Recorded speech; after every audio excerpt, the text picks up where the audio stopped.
Fingers crossed you're having a good time. It's still bloody hot out here in the eastern west of the United States.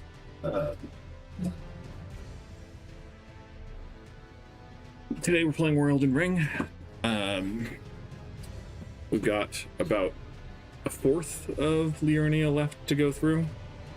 And then most of that is going to be the Caria Manor, Carian Royal Manor, whatever you want to call it.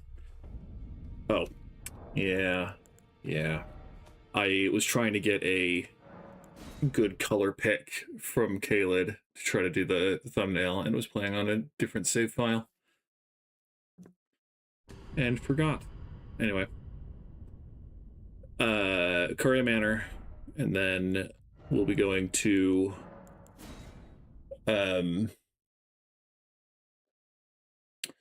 Caelid for stuff. We want to do the Sellia Town of Sorcery for sure. And then we have extra time. We have the Ainsel River Well depths, as well as Radahn is going to be the next fight that we go do, I think. So, yeah, because I think we're pretty thoroughly done with everything in the lake area. Maybe, like, there might be something up here. And I don't know that there's anything I really care about in this section, so we'll see if we do that. But going to the manor, heading over to the side at some point, but doing the 3 towers here and catching up on quests. I think we'll be able to do Sellia's quest after that. Yeah, security measures still in force. We were paying attention, EG, I promise.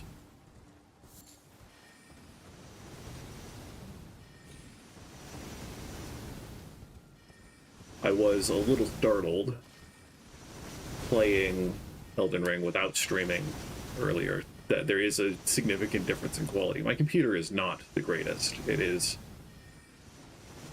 pretty old, and Elden Ring is far from the most optimized game on PC.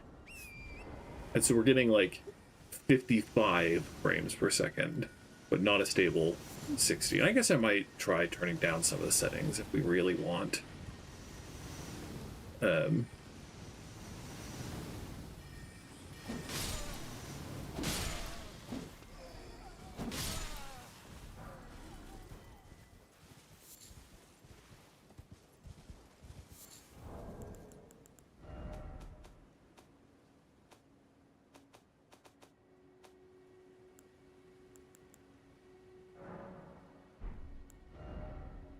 Yeah, I don't need everything set to high.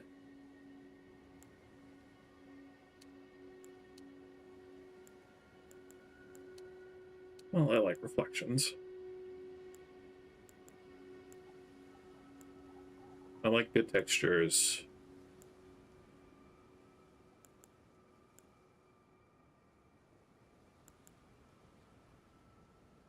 We'll just try that for now, I guess. I don't feel like the settings I adjusted would make fog appear, but who knows?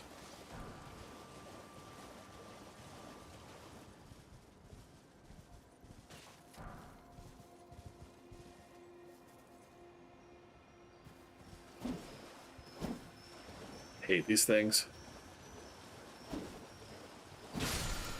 Oh, it was a big one. Horcross Stomp. Ah, classic. That was the nuts in 1.0 of this game, where they nerfed it to the ground. It was crazy. So real quick, just need to pull up OBS proper instead of I have a hard time reading YouTube chat in YouTube. And so I prefer to read it through OBS, where I can have it closer to the corner of my vision. Okay. There's a lot of stuff to get in this place, which is one of the reasons I don't like it very much.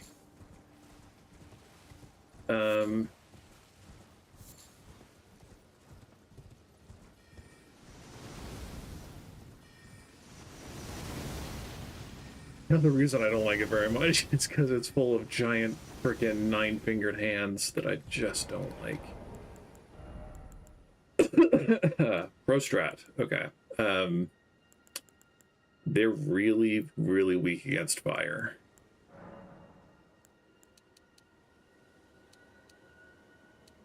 I need more bones.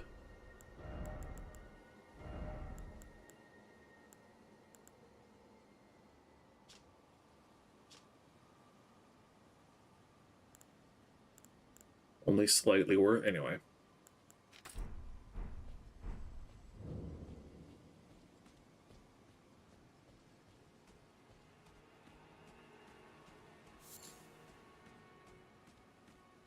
Okay, so I have my fire spell that can also do work here. When they get hit with fire, they flail around in the ground for a bit. Or at least get stunned.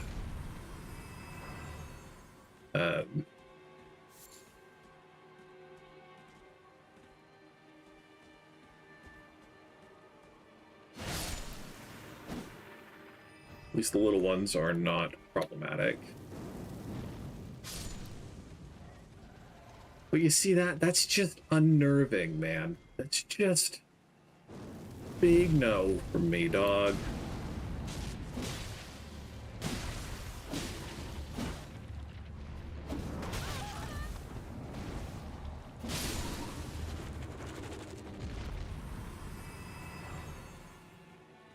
Also, they're just so fast. I die a lot to these bricks.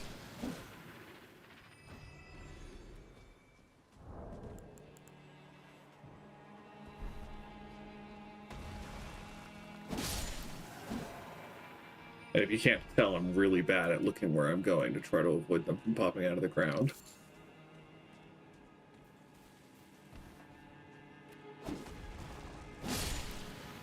Oh, God.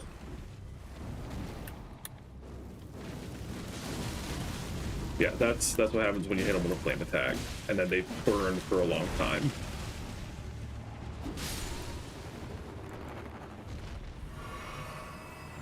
And so usually sniping them with fire arrows is the best way to... I say best, is the way I prefer to start engagements with them. But given our dearth of thin beast bones, I don't want to waste more than I need to. We're just gonna wing it, essentially. I think there are 3 sizes.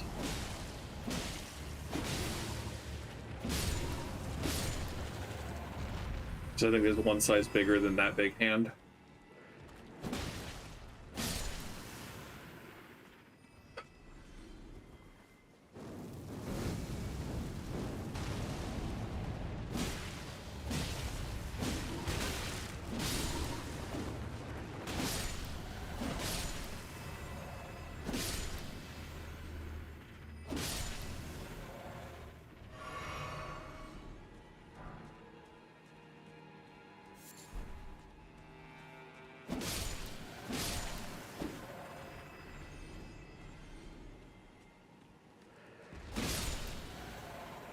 They drop somber smithing stones, so that makes them meaningfully important, but...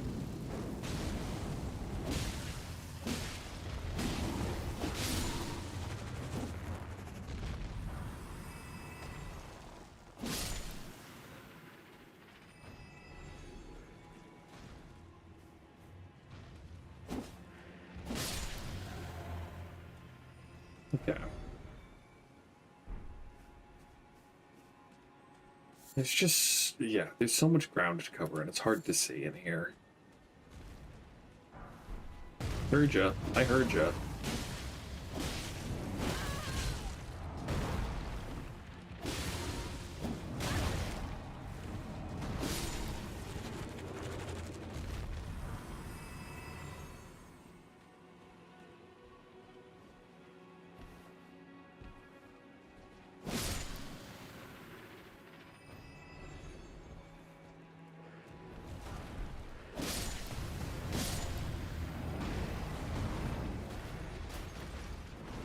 it's not a perfect escape because they can get around you, but hiding in the fountain is an okay start.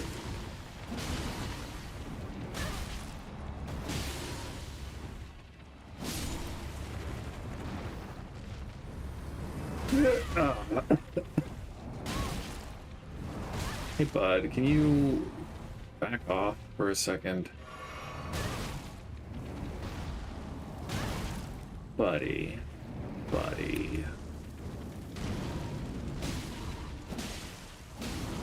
No one likes it when you're too handsy. Anyway. Terrible joke.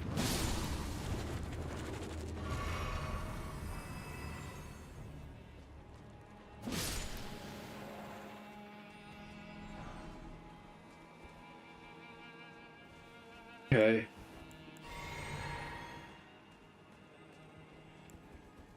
This one will definitely fire arrow. I think it only happens once. I don't think you can do it again. Yeah.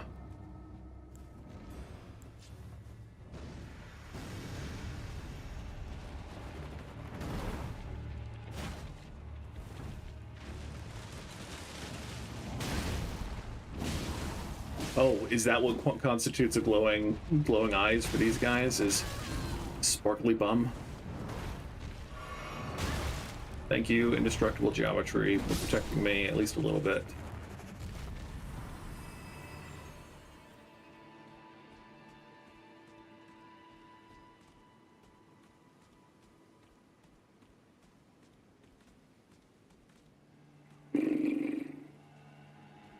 Okay, there are two entrances.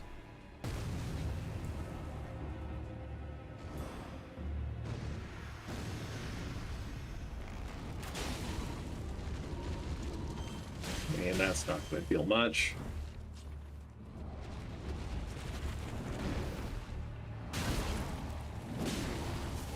I only get one stagger when I hit it. Everything else it just ignores.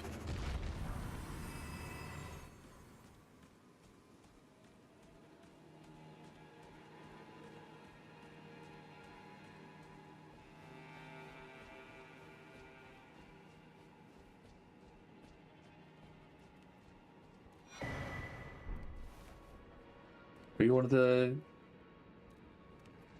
You are going to try to kill me? There's one of you that's a shop. Guess it's not you.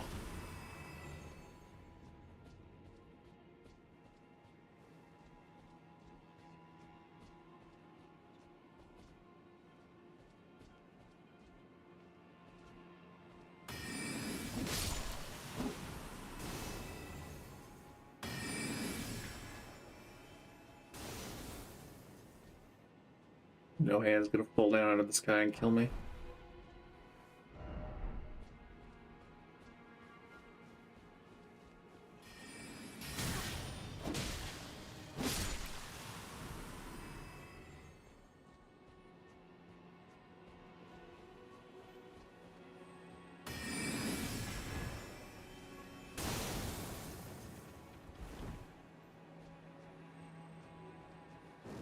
No, not what I wanted, but at least it didn't waste it. I think we can just fire arrow these little ones and they'll die. Ow.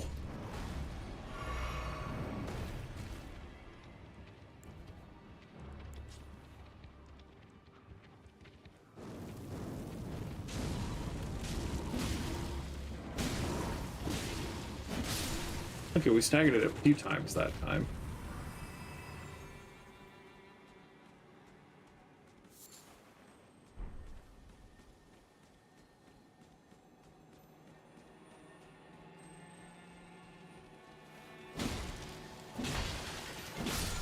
Okay.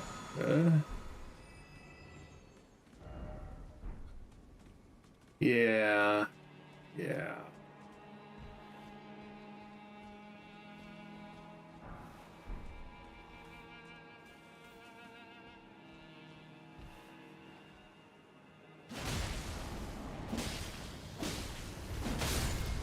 Nice.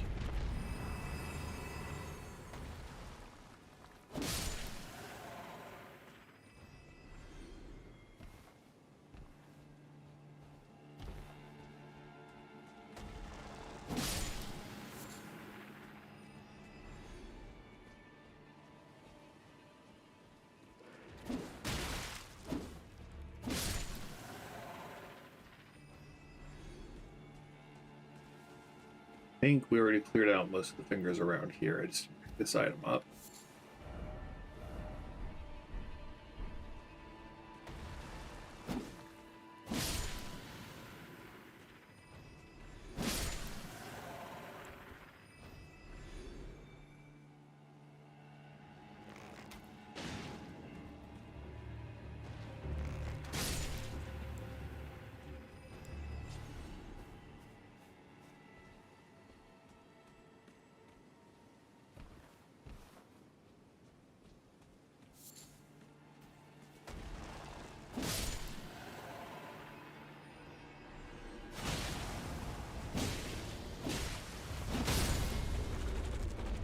Nice.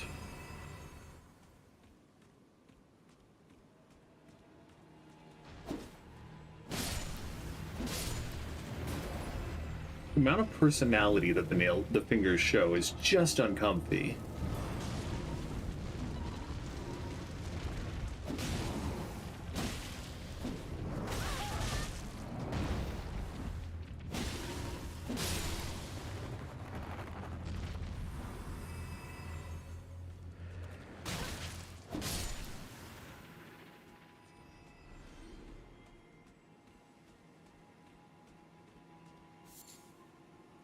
With all the messages out here.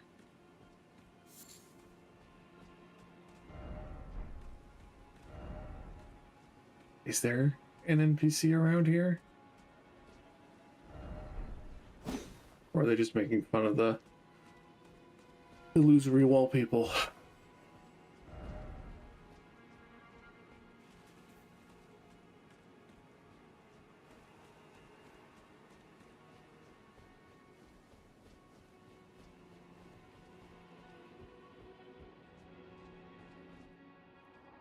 Lady Rani, we have long awaited you.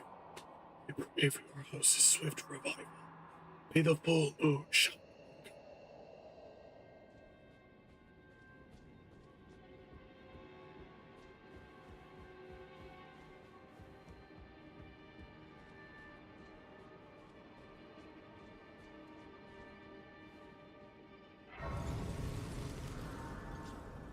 I'm certainly gonna take a squat. I think we don't have to level up. Oh no, we don't. Almost a full 1,000 shy, huh? What is the world coming to these days?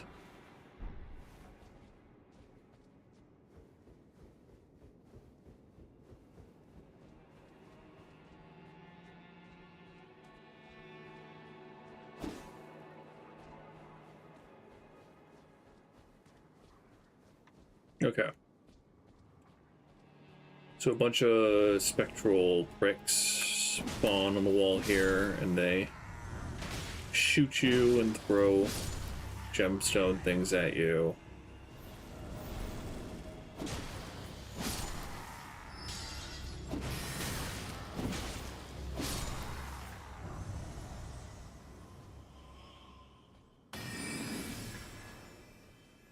Somewhere along these paths is the way to get to the sort of Night and Flame.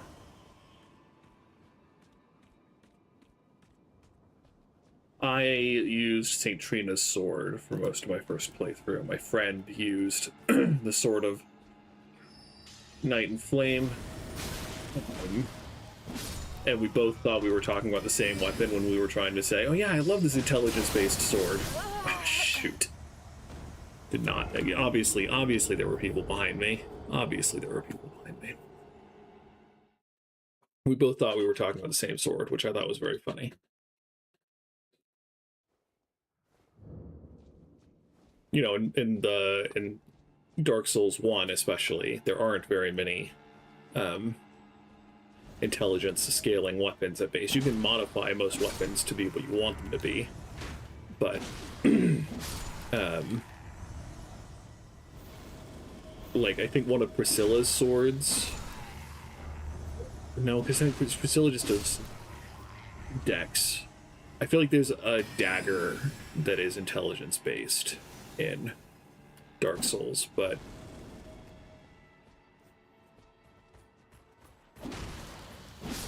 Dark Souls 3 has a few more, but still not many. Dark Souls 2, I don't even know.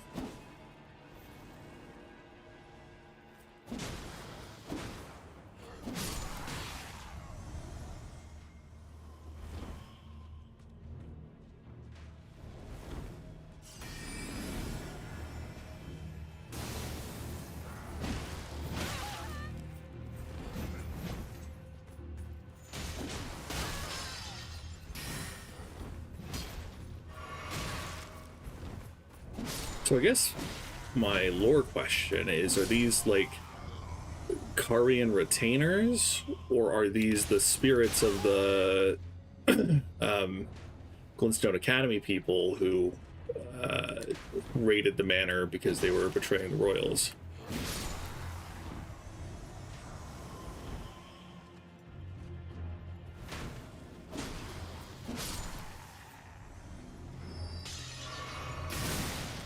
Bastard.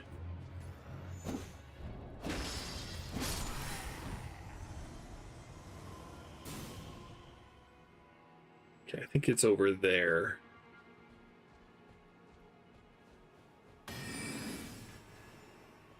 Or it's down. Is it down there? It might be. It seems. We'll definitely need to investigate. I'm just gonna. I don't remember where the next site of grace is. I'm just gonna pop up here and see.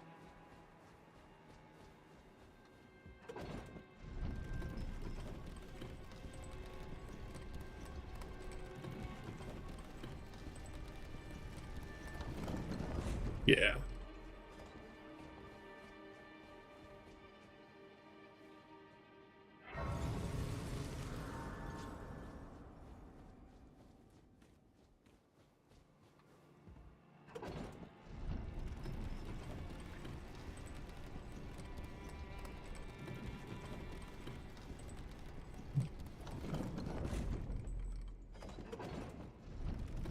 I'm gonna fast travel to that side of grace to come back here and jump down. We're gonna go down the other side first because I'm pretty sure that's the side that has the sword.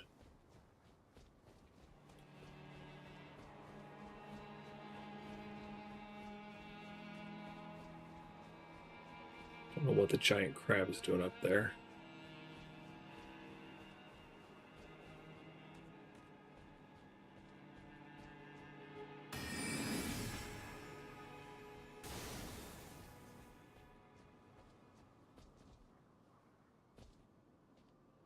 Yeah, we'll fall down over here.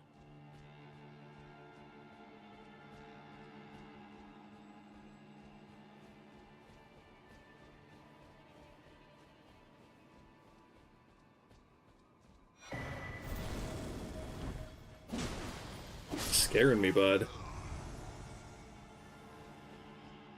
Not good to do that. Hopefully they can't follow me here.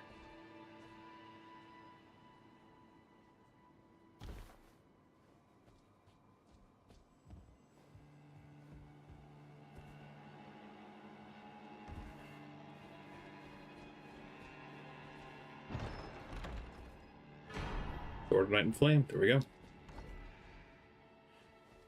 I think he needs both intelligence and faith. But it's, I mean, if you're looking for a sword specifically, a like not quite long sword, not great sword for sure, it's a pretty good choice.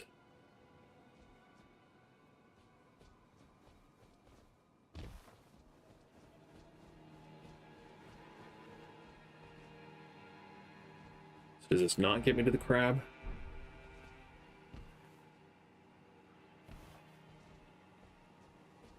Because it's too low. Okay.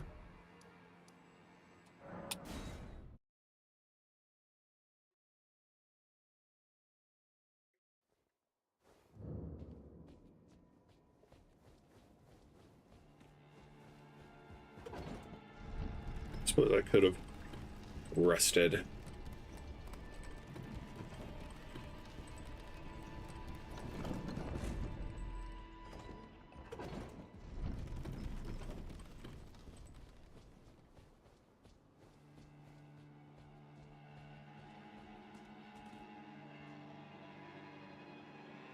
don't think there's any reason to fall down to that level first. So I'm just going to make the jump while I have the running distance.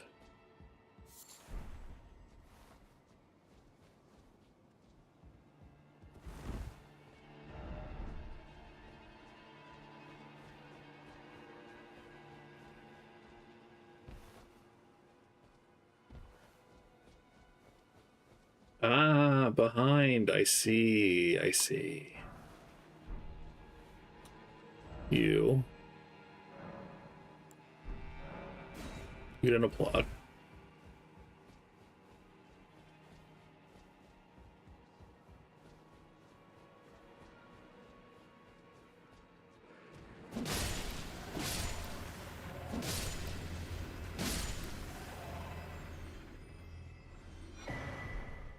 And it's a whip. One of very few whips in the game. What's an abductor virgin doing here?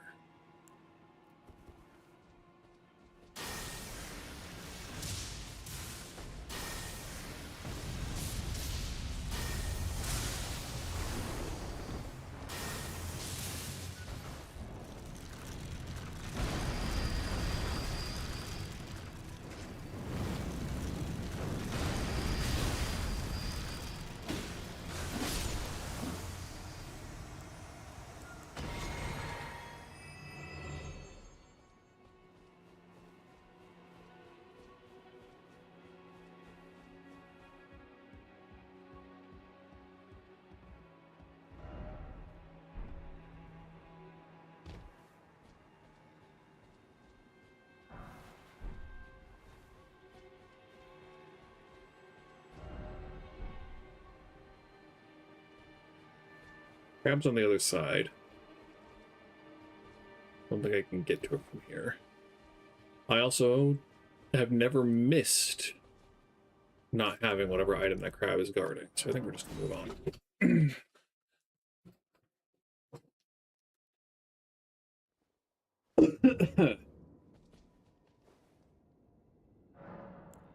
Okay. We were maxing vigor, I believe.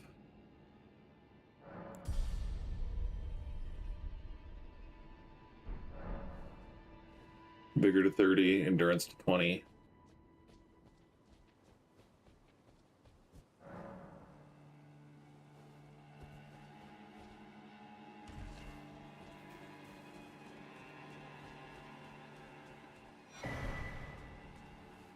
Borf.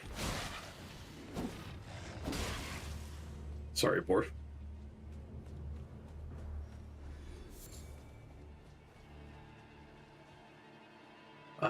I think you go from around to get there.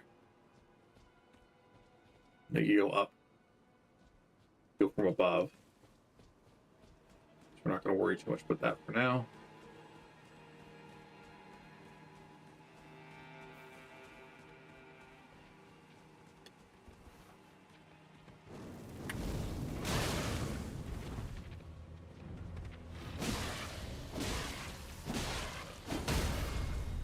Crazy.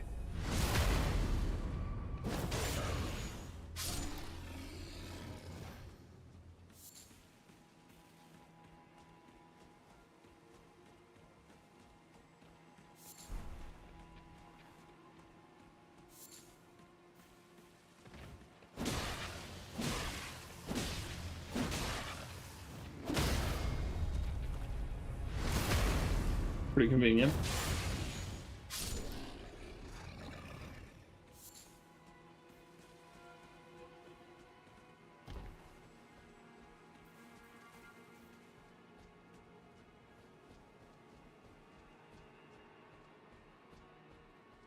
You don't have to go head on, because it's a nightmare if you try. Jump over here and go around.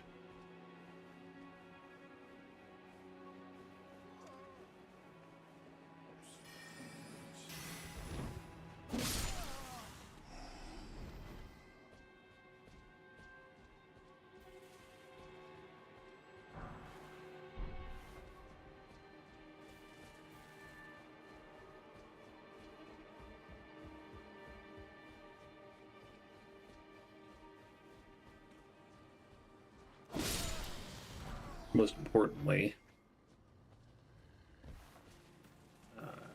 you don't have to fight most of these guys anyway, but I'm pretty sure there's a site of grace at the top of this hill.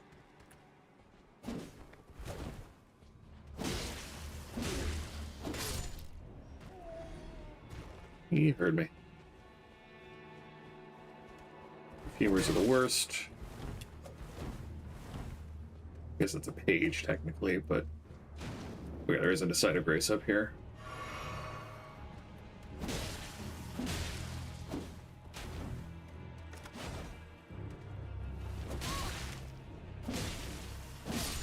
Okay.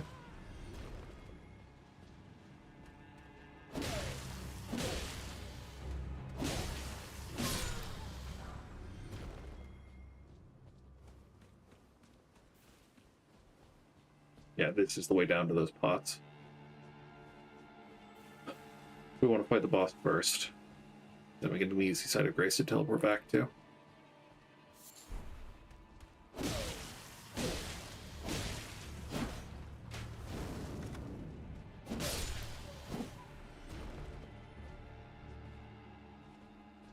I feel pretty confident against this one. But we'll see if I eat those words.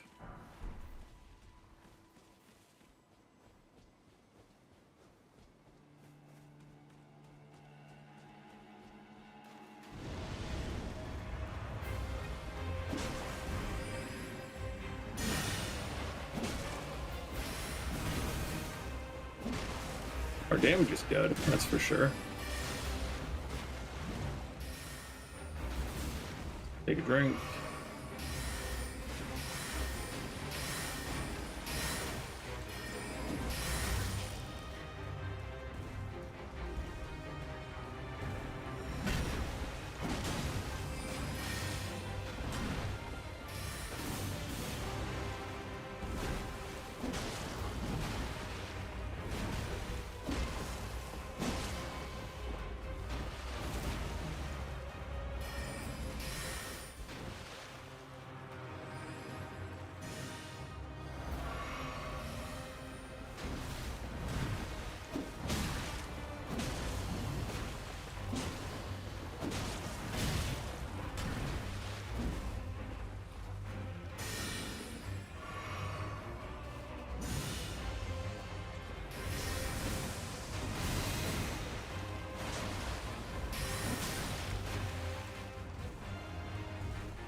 Shoot. Okay, we can tank that. That's good. One more heal. Then... oh, that didn't do it? Okay, there we go.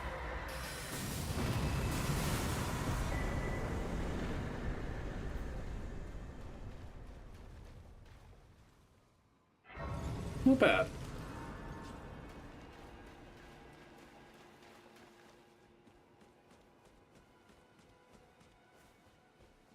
Before we rest, I want to go see if I can take out the Troll Knight.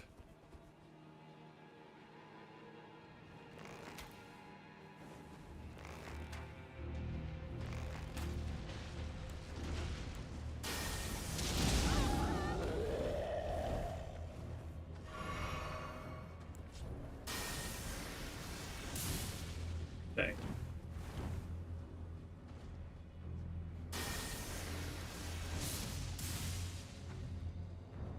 Fine, fine. I'll play fair-ish.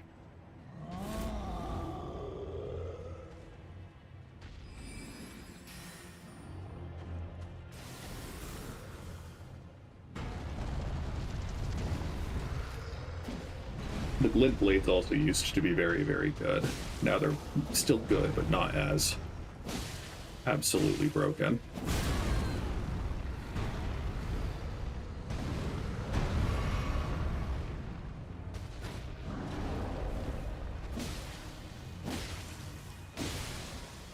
Let's bleed.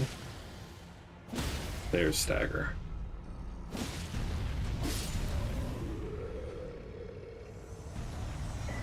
Yep, Troll Knight Sword. That's what we came for. We should be able to take out these two. And get whatever items are around here.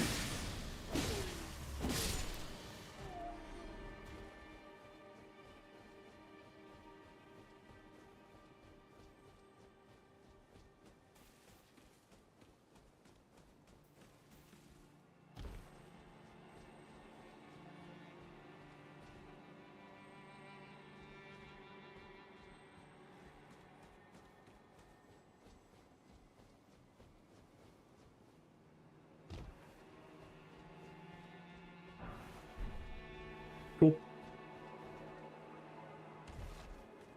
We'll level up again. Head down to the pots, head back up.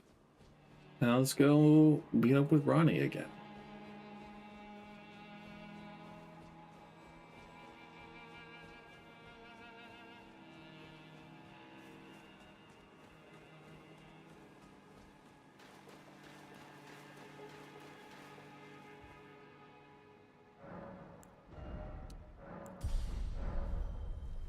I do want to get more mind eventually, but until I have a spell that actually needs it, I am probably going to be okay just defaulting to melee.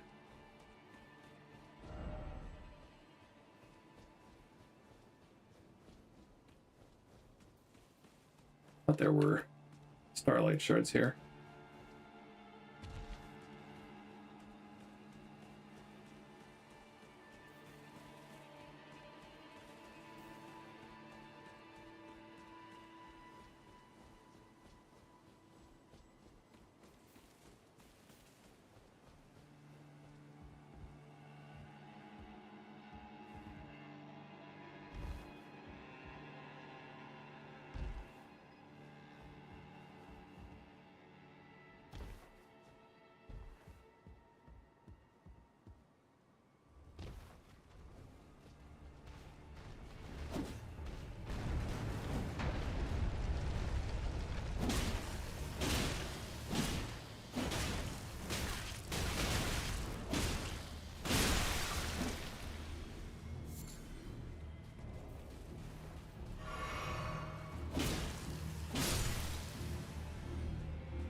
Don't mind me just brutally massacring these little pot people.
Good stuff, good stuff.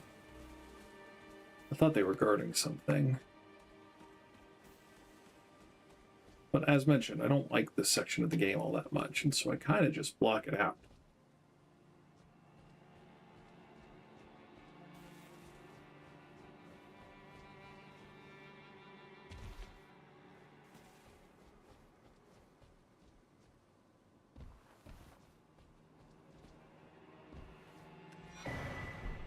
cool.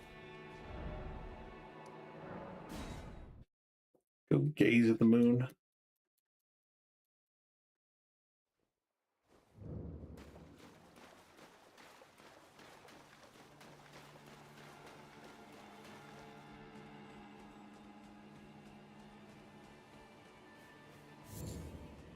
Okay.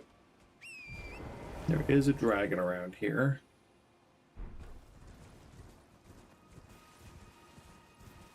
Gotta go say hi to Ronnie first before we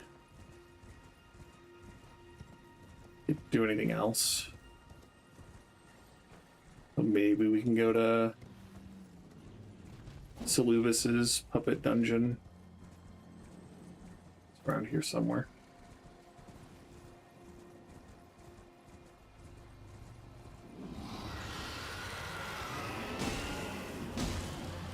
I think this is the dragon that disappears and reappears later.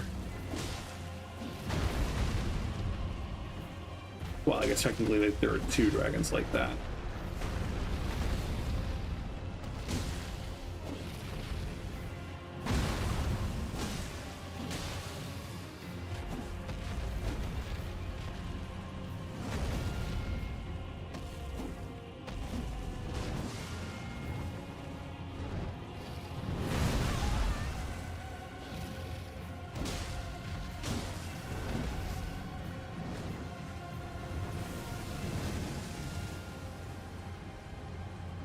Such pretty fire, though. Bye, Felicia.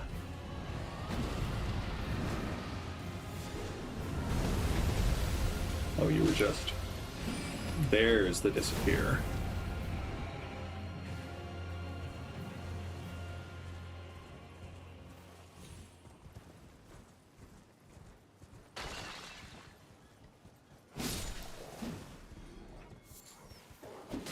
Apologies if any of you are related to Blythe.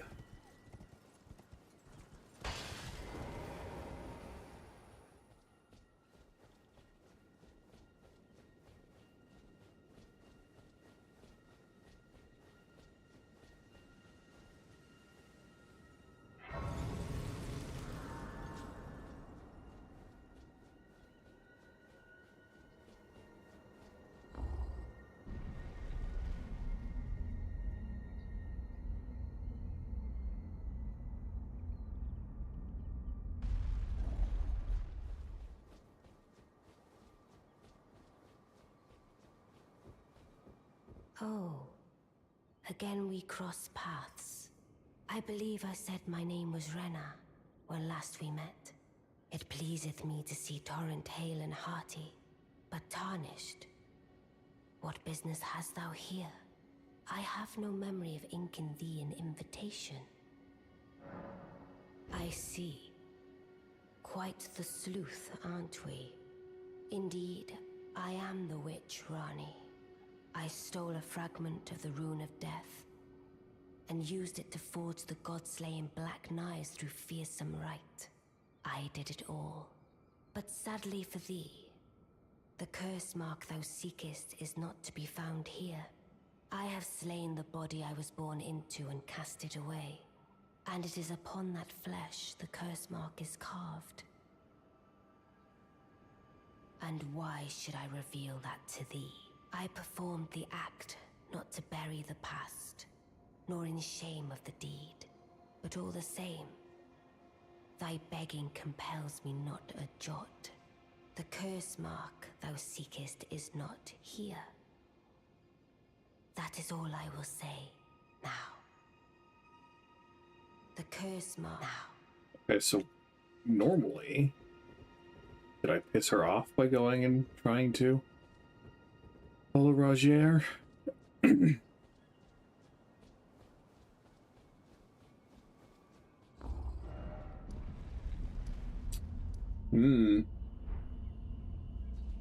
be fair, I've never bothered with Rogier's quest at all in the past, so...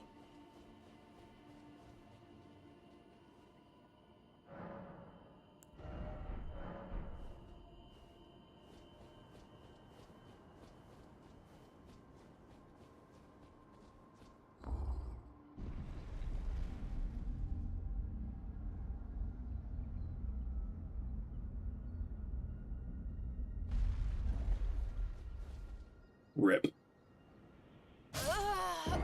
Classic.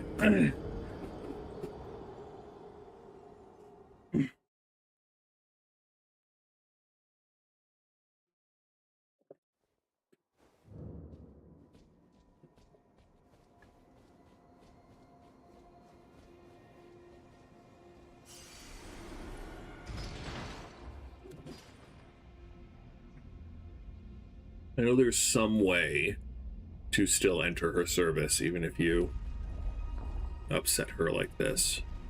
I'm sure I can't think of what it might be.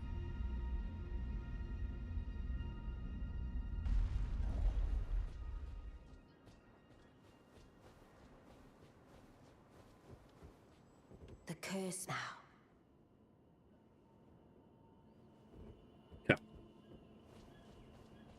Well, there isn't much we were going to do up here anyway. The next objective was to go... excuse me. Caelid anyway. So we can do stuff around there.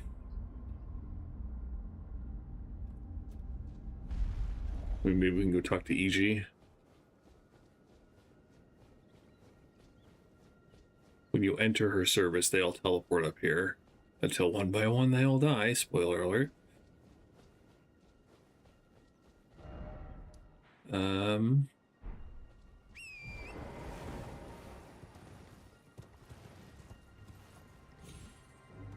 One of the three sisters is used by Selubis. One of them is locked until later. That's how you teleport to frickin',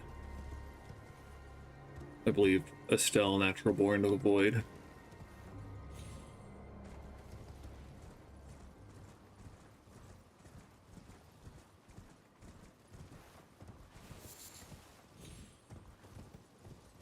Pretty sure the basement's in these ruins. It looks like where all these messages are.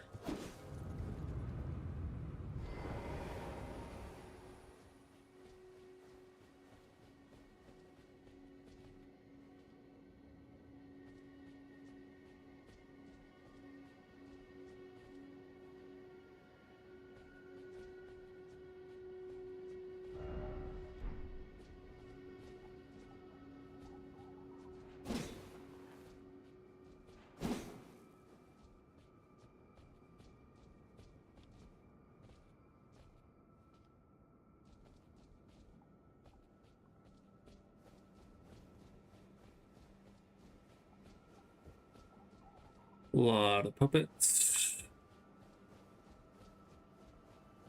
Okay, then we're gonna go loop around to the north. We'll go talk to EG, see if that does anything. But just while we're here, I'm gonna go around the back here. One of the paintings is there.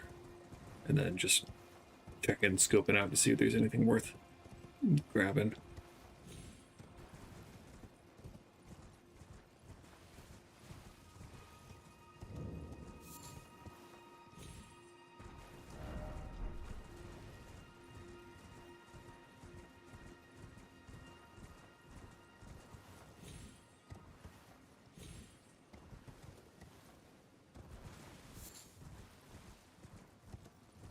Dog.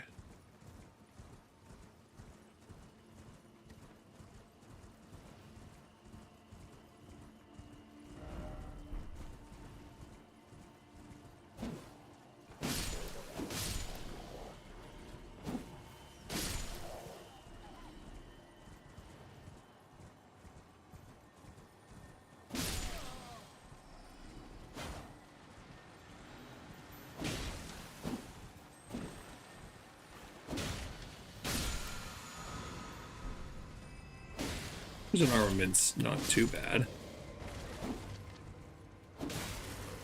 If memory serves, you're only able to use elemental imbuing stuff on non-legendary weapons, which makes it a little worse, but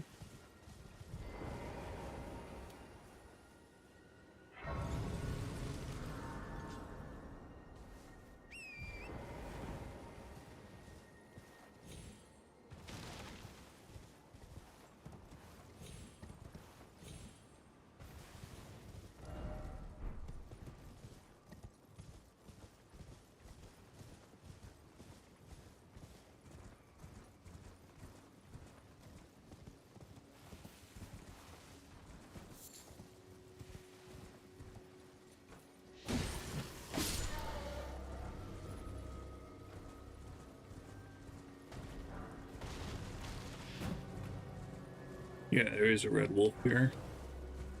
The thing also kills me frequently. Ooh, I didn't know there was an Everjail up here. Didn't remember.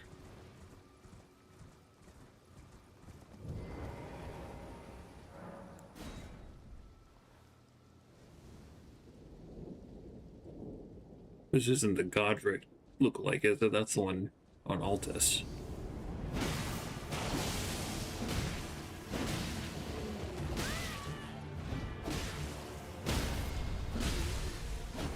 Got the bleed. It's something, even if we did mess up the stagger.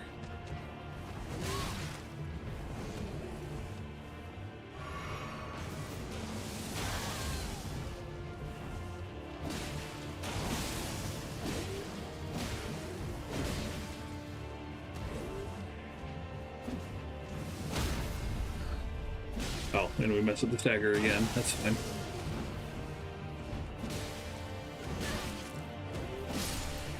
Cool. Easy peasy.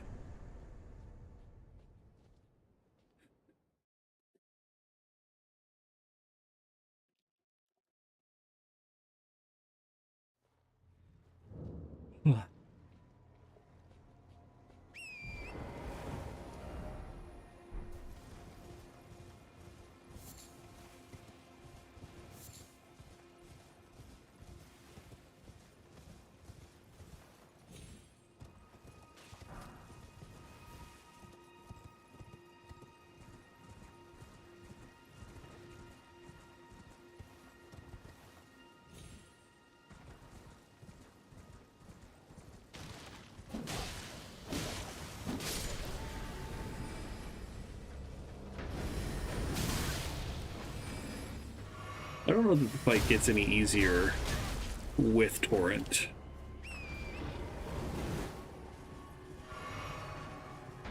Especially with how quickly you get staggered off of Torrent.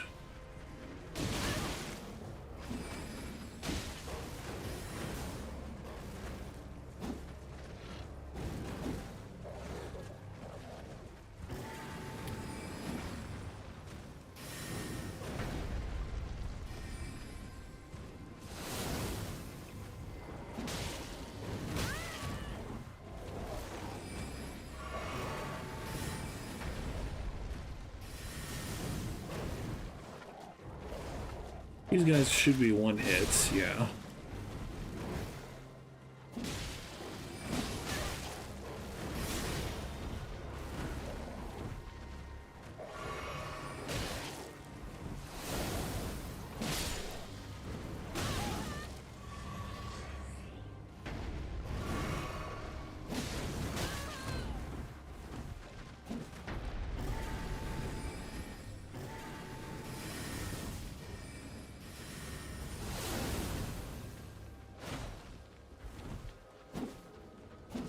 Okay, prick.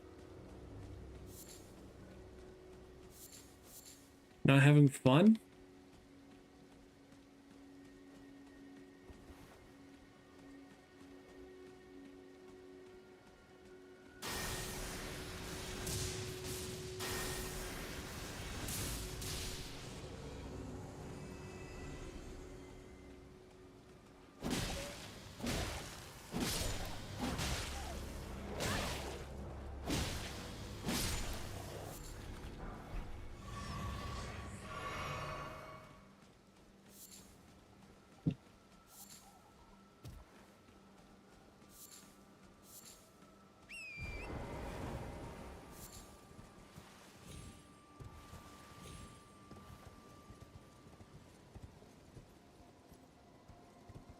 Maybe, I don't know if I found the painting or not for this spot. I think it's somewhere around here, but I don't necessarily care.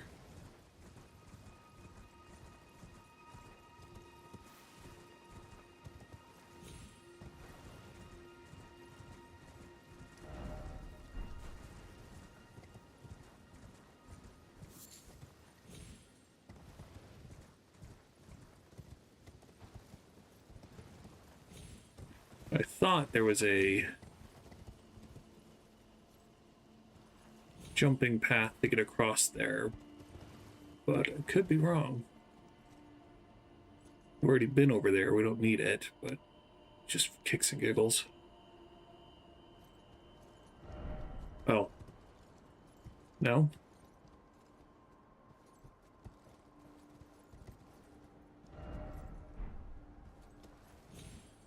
Is there something to the left here?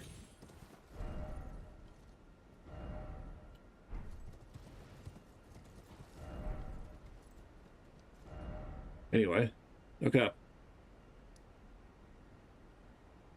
Until we get the last imbued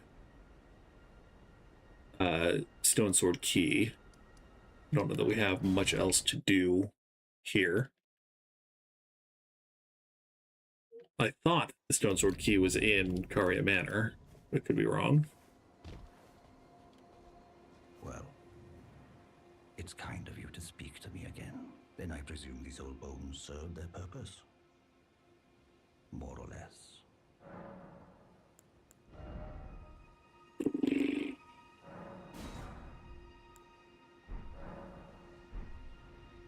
Yep. Ichi doesn't have anything else to say.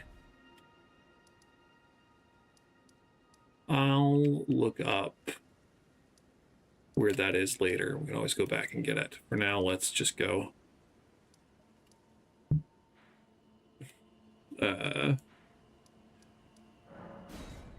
Suffer in Caelid. It only took us an hour to get through Caria, though, which is not bad.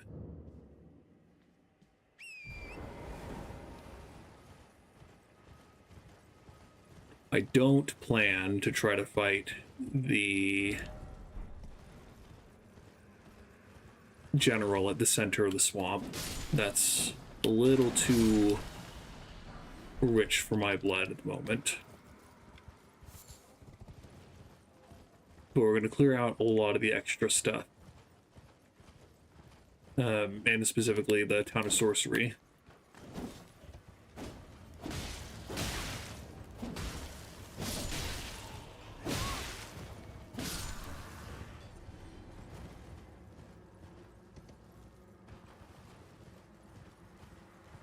I don't know how many of these pricks get involved when we try to fight the Erdtree Avatar here, but it's probably better just to try to take them out anyway.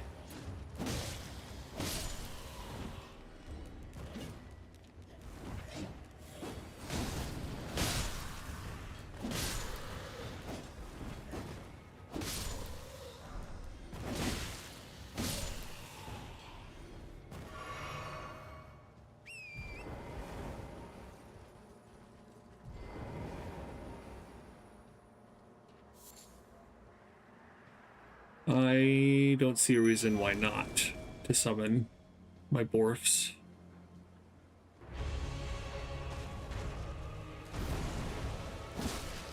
Damage is okay.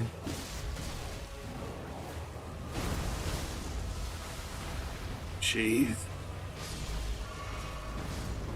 I guess because they're just too fragile to be of use against frickin' Scarlet Rot cancer over here.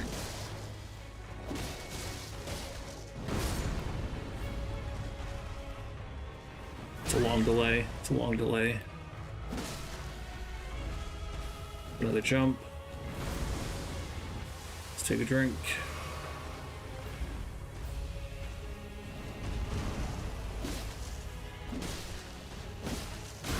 Yep. Yep. Yep, that's fine. Fair and reasonable.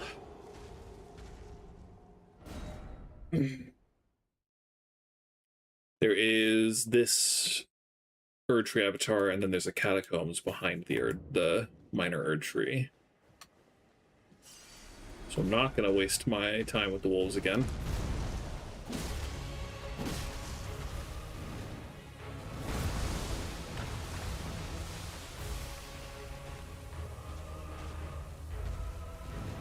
Maybe it is easier to fight these guys on horse.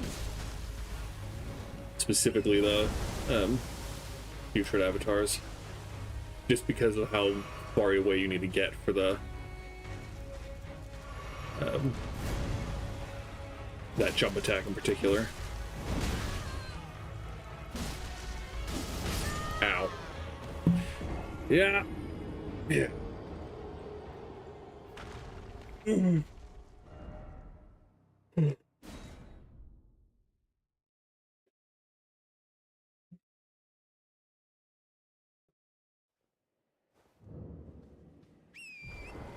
8,000 runes is 8,000 runes. It's worth dashing in for.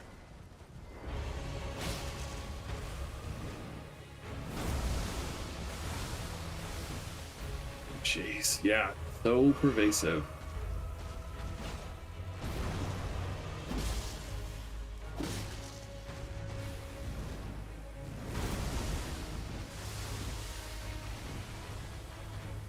Maybe I'm just bad at dodging.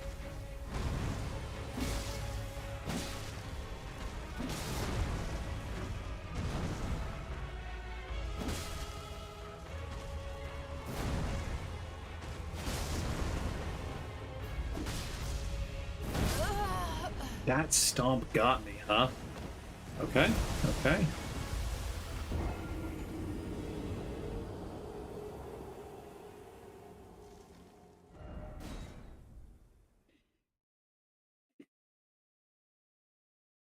For the record, we have been leveling up our vigor recently. So vigor check or not, we are working on it.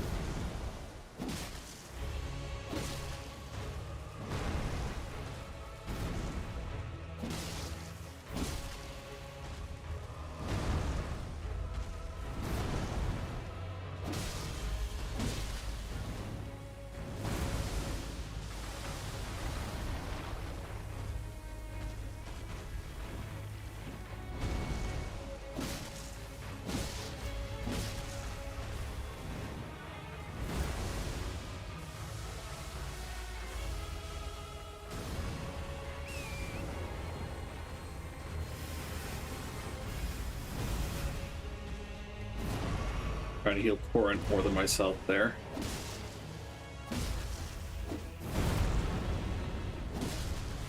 Jeez.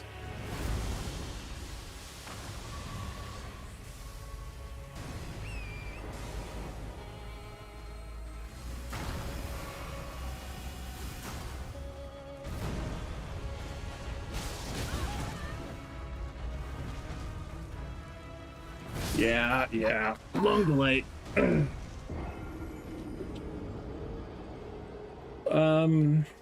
I think I'm gonna pick up my runes and then just run away for now, because there are less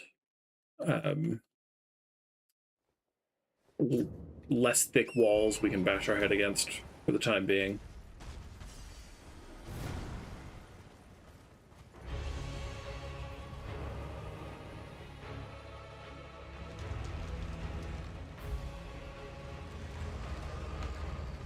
I'm pretty confident I could do it eventually, but the less time we spend in Caelid, the better.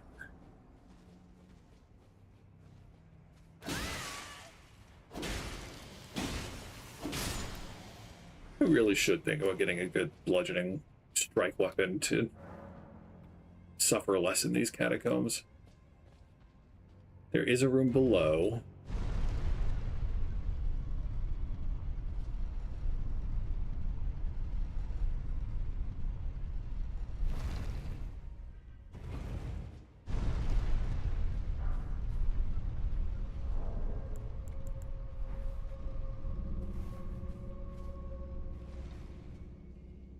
Vague memories of this place. There are slimes in that room.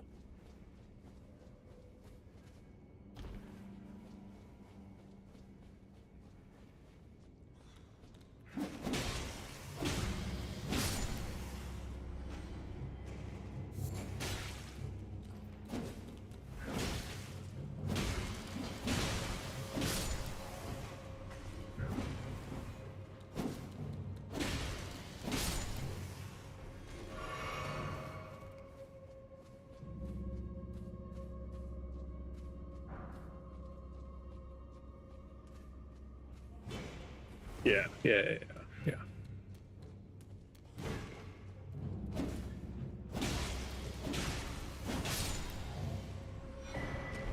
Wow. Thanks for the hat, man.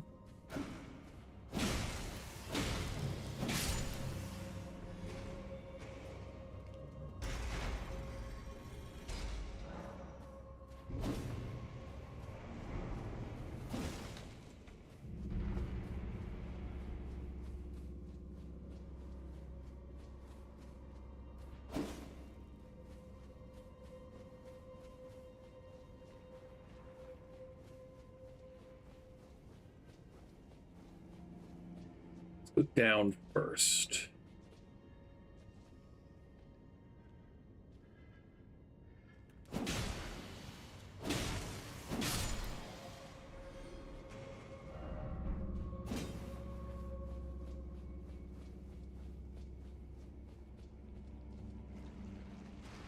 I don't think I have any boluses.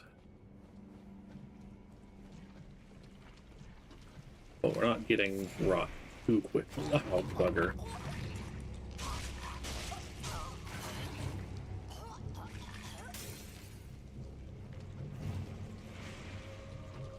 Okay, so this is just the boss. That's fine. And it's Take America, so we don't have to go through the whole place again. Convenient. I think this is another burial watchdog.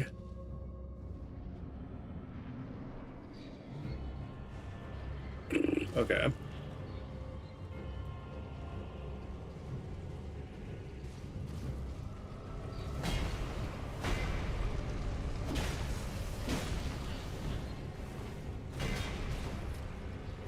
Rip. Rip.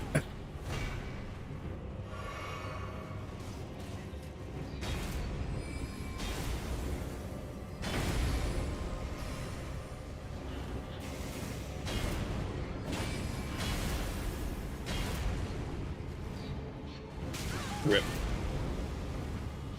Really should have been more cognizant of that one. Yeah, come over here. Ah, too greedy. Greedy. Also greedy. But just greedy enough.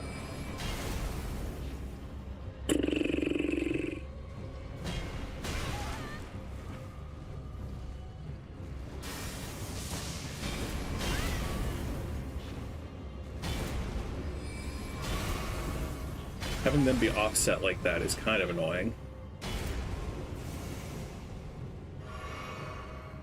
Okay, get the attack.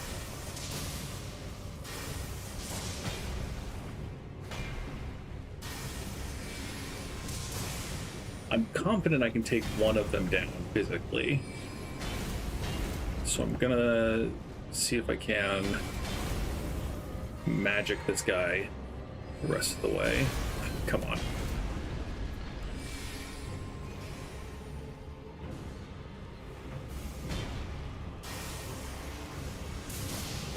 Ow.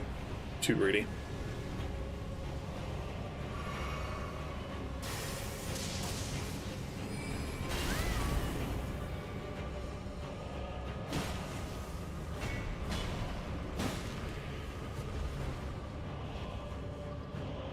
Okay. Fire. Greedy. Come on, man. So that's gotta be, yeah, okay.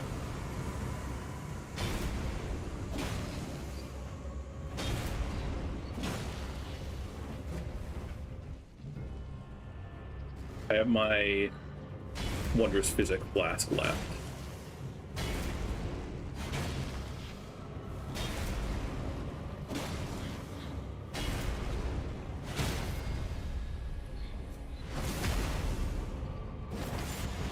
That's pretty good. Their eyes are so creepy.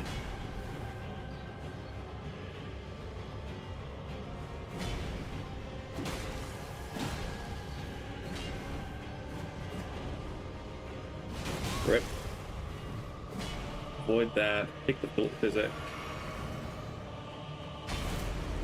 Okay, cool. Boy, not fun. We like the Mad Pumpkin Head Ashes, though. Okay, We'll return to the entrance. I think that's enough for a level up.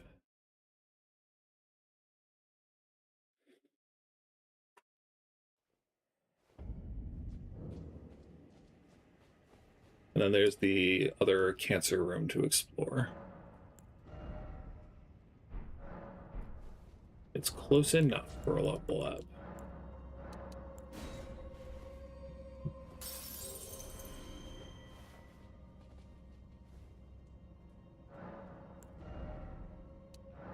Two more. Then we can start thinking about putting on better armor.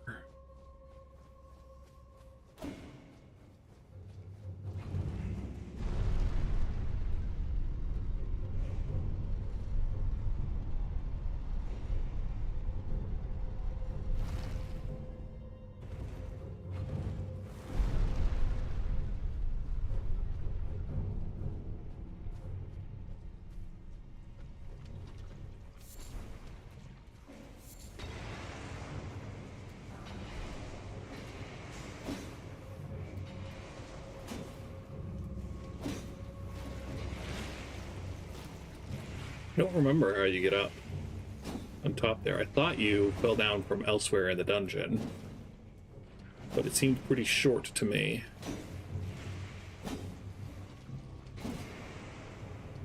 There doesn't seem to be a illusory wall or anything.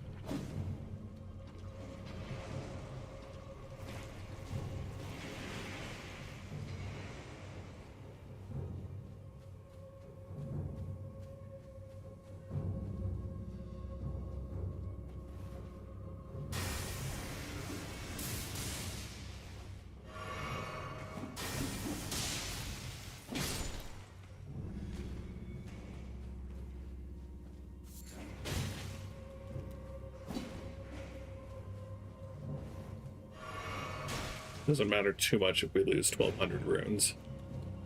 I'm not going to cry about it.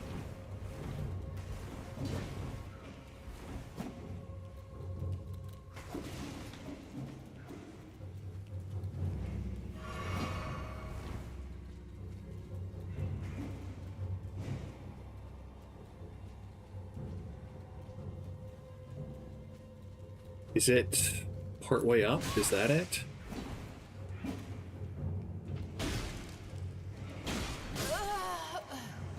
I don't know how much I care. We'll probably come back if we find out there's an item in here we care about.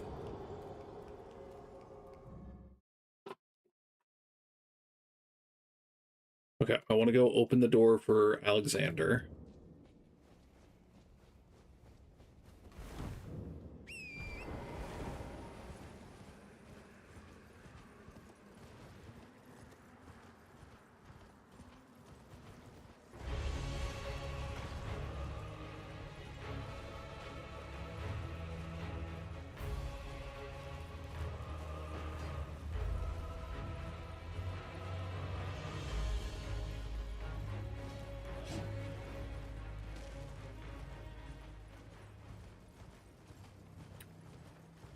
We need to get the weapon we're definitely not going to use, the great sword.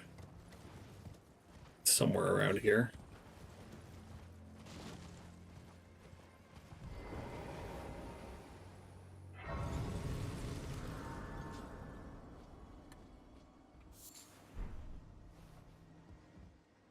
It's rotting. Everything. Rotting scarlet. The very earth that Caelid rests upon. Sellia. Devil sorcery. The end is not for us all. Whatever, dude.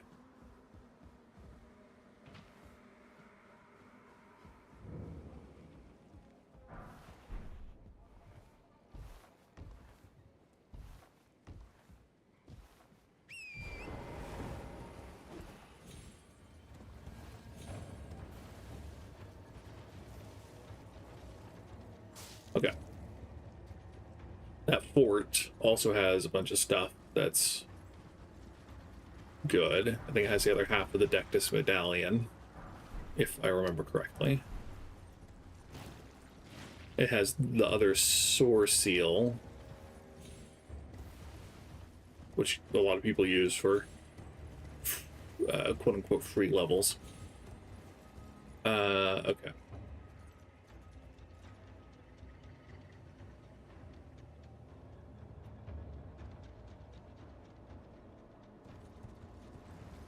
Is it really possible to just walk down?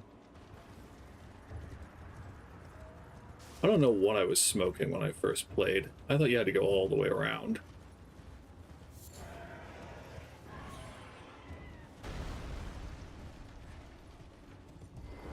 Note the abundance of Trina's lilies here.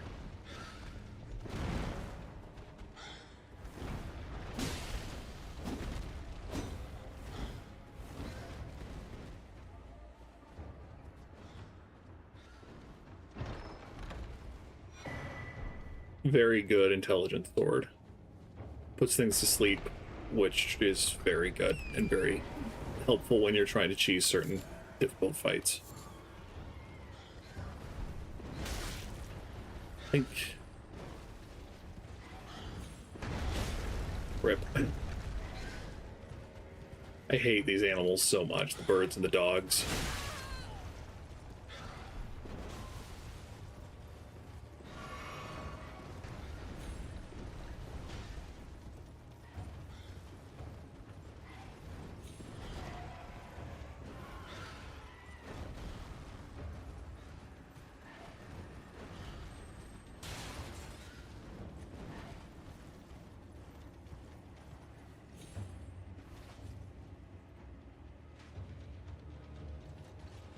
You have glowing eyes, so I'm going to take you out. Or I'm going to try. I'm going to get my absolute trash kicked in.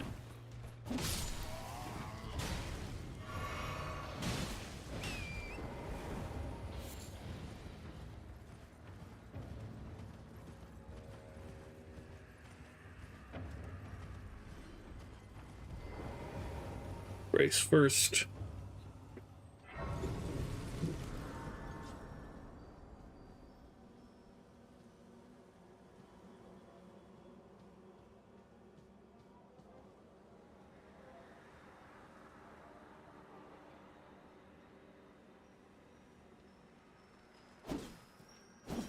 Okay.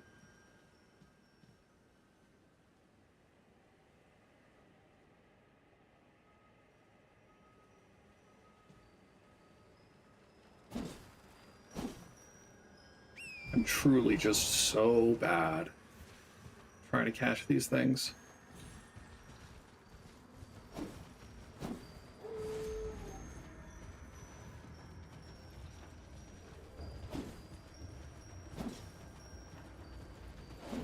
It'd be cool if the dog wanted to kill it for me.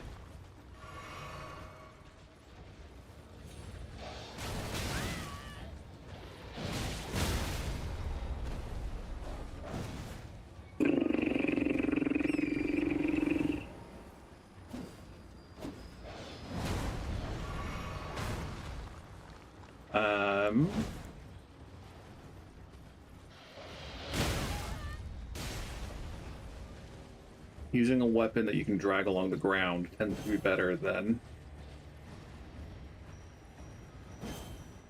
any weapon that does a single big hit.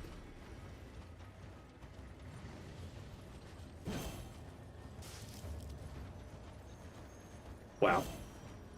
Delightful. Okay. Pull out Old Reliable.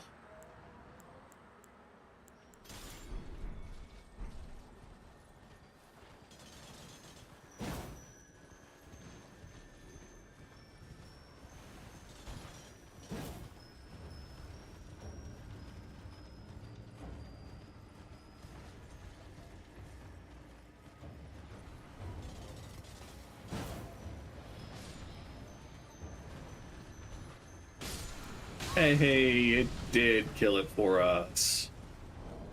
I am not committed to trying to use the Cypher Pata right now. I'm still curious, but I just don't want to deal with it being on my action bar for the moment.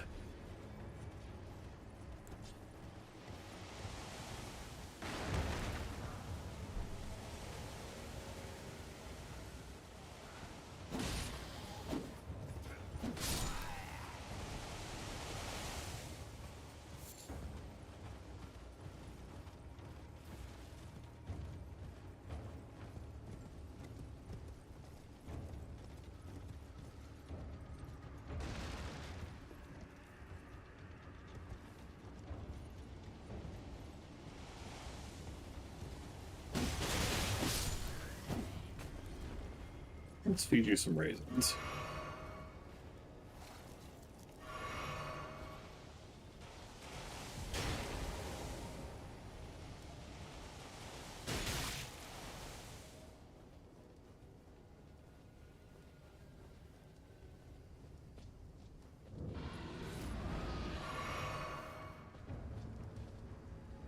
Yeah, not a fan of the lion pricks either.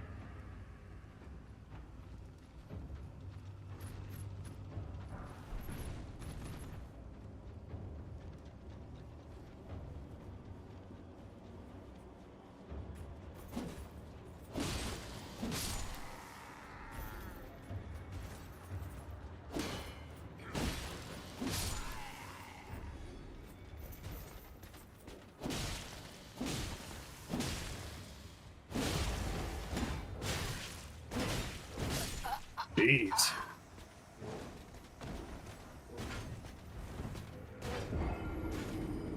Okay. Cool. Cool. The stake is at the front of the castle, though.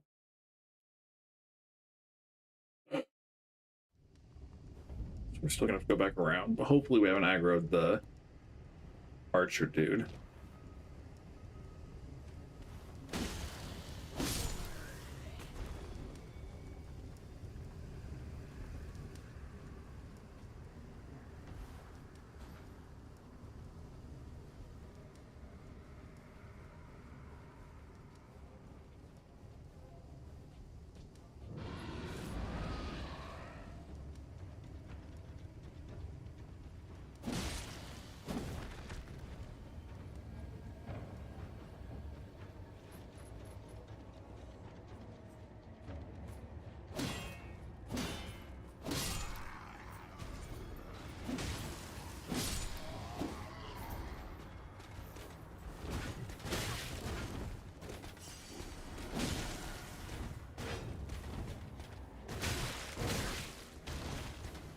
Okay.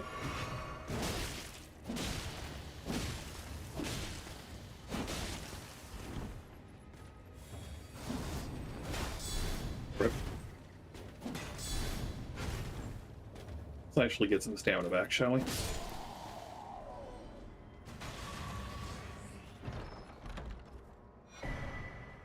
Star Scourge heirloom, not what I thought. In the festival of war, honor will be done for its glory. It is in your hands, Sergeant.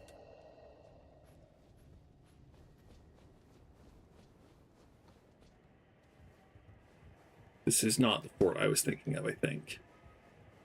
I think there's a different fort.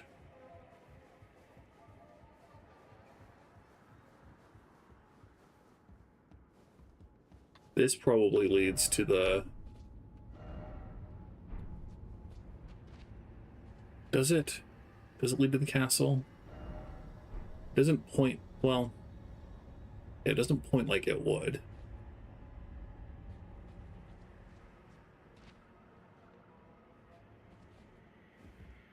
Honestly, I don't really trust portals in this game.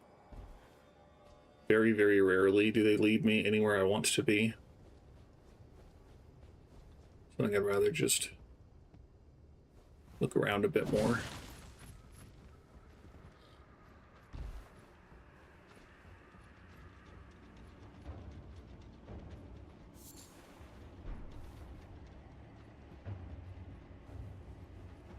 We do want to go kill that lion.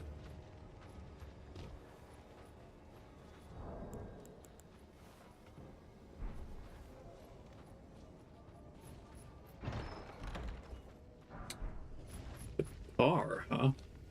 That's neat.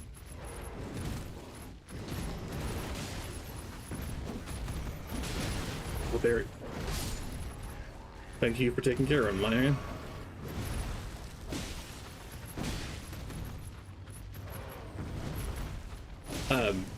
I don't know why, but this guy gives me the vibes of like a Slay the Spire boss.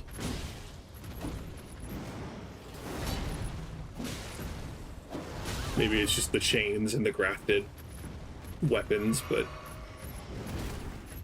It matches the freak of Slay the Spire, I think.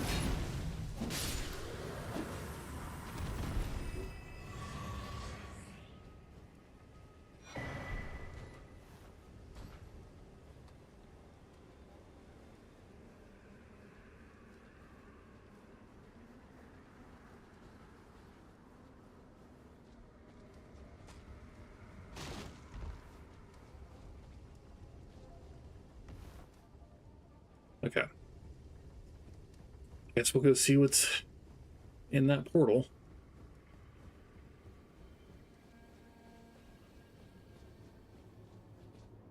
So I don't think there's any need to go down and fight all the people in front of the castle.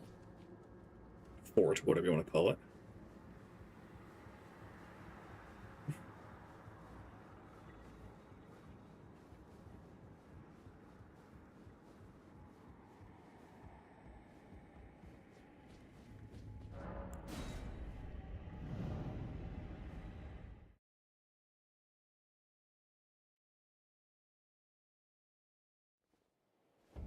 Okay, so this does just take us to the...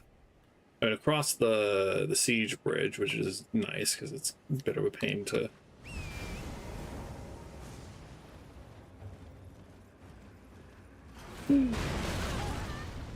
cross it with these pricks shooting at you. Nice. Way to go, dude. Doing your nation proud.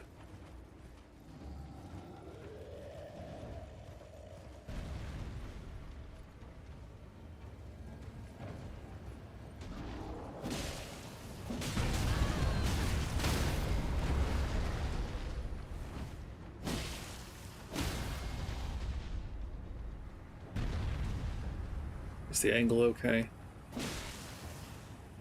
Okay, good.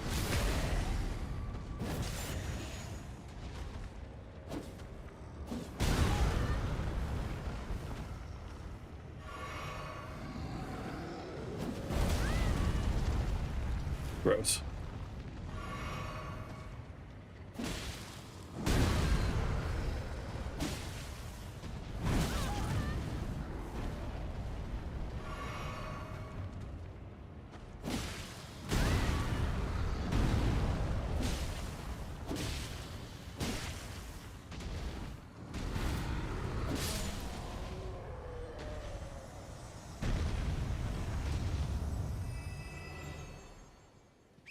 Good stuff, I guess.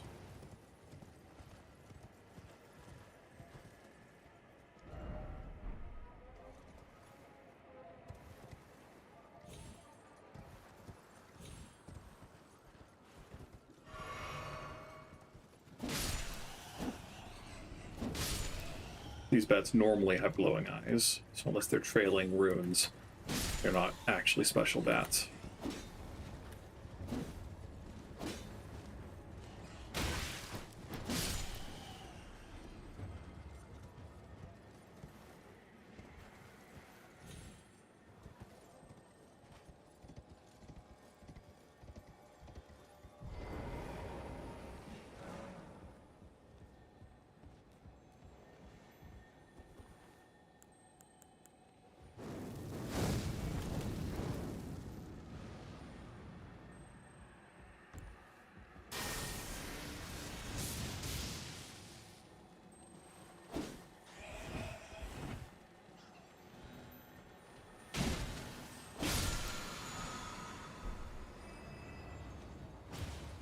Prefer not to fight these guys. I don't know if they're gonna let me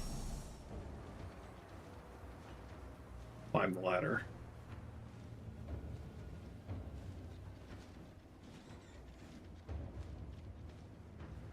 Cool.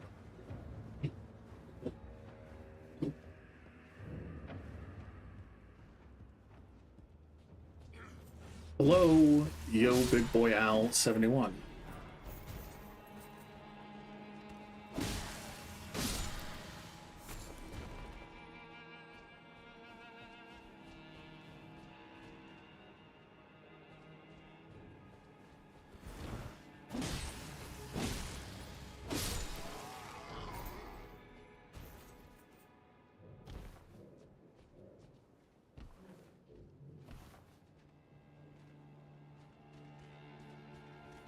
There is stuff you can find around here, but memory serves doesn't matter all that much.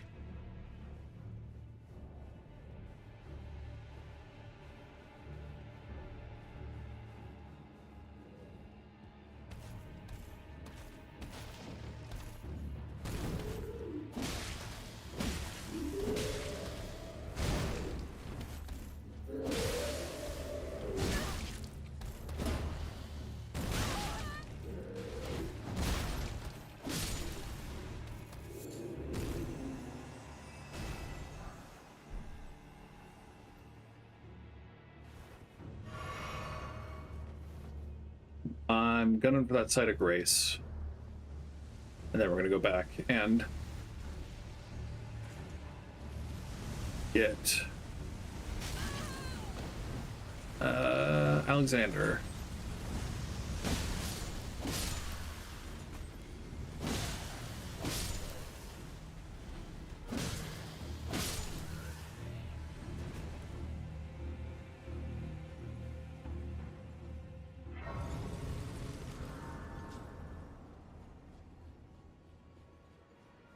This fight is one of the Leonin Misbegotten plus a Crucible Knight, which is a little nasty.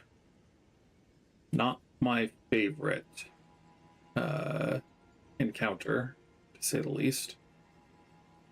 I think the cave is like in that stretch. Let's go here.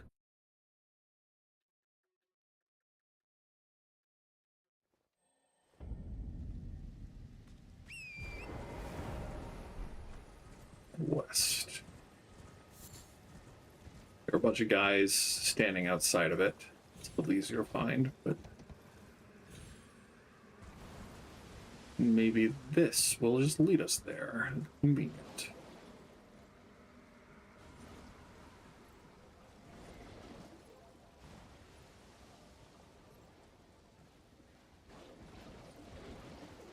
Depending on how long it's going to take to get there. Ostensibly, it's in this direction.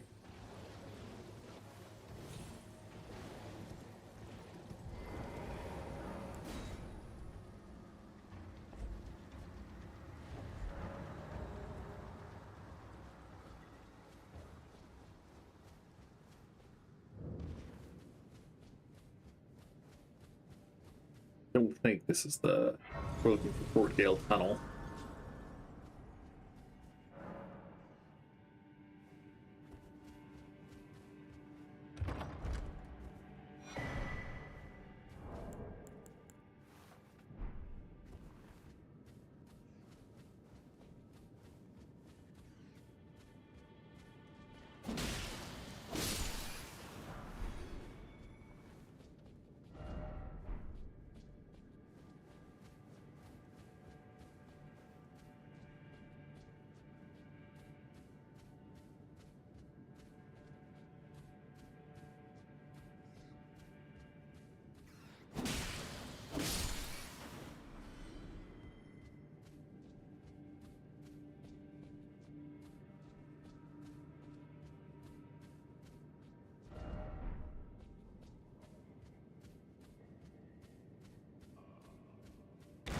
Yep, yep.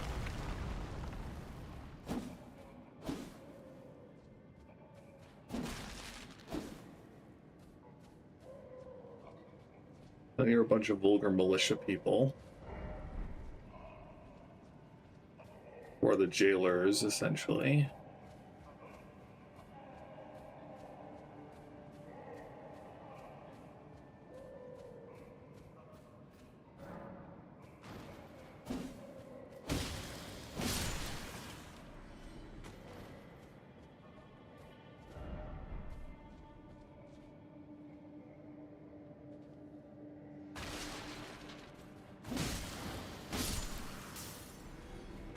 There's a lever somewhere that opens all of the doors and lets all the fire people out.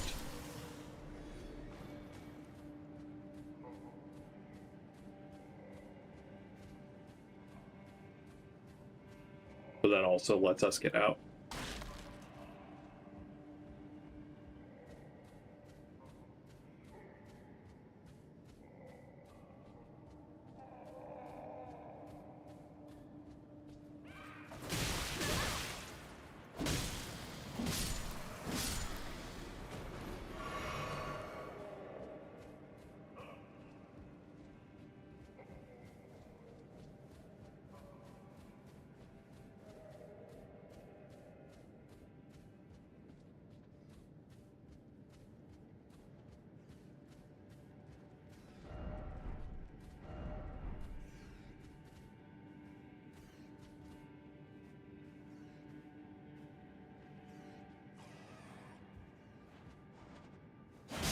No, Senbun Zakura? A fellow Bleach fan? Wow. This is not my first playthrough. This is like my 5th playthrough. But it is my first playthrough where I'm streaming the game. It's all good. It is a fair question to ask.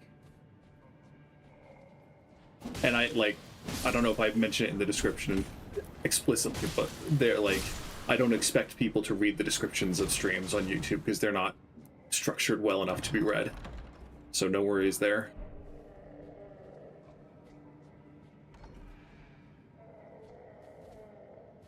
This is back at the front. Yeah. I'm not too familiar with this cave in particular and a number of small caves in Caelid. We're mostly just looking around, just trying to get stuff.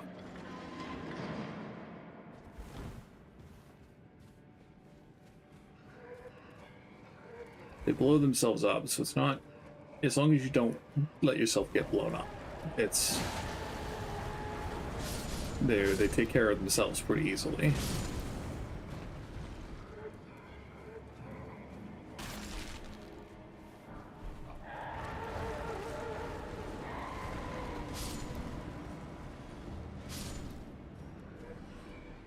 Also, hello, definitely not Nixie. You see, that's what I aim to provide, man, is the experience of playing a game that you don't necessarily want to play yourself, and hopefully in such a way that is not offensive to watch. There are a bunch of gimmick streamers of Dark Souls games, which are great. 10 out of 10. It's fun to watch randomized playthroughs. It's fun too.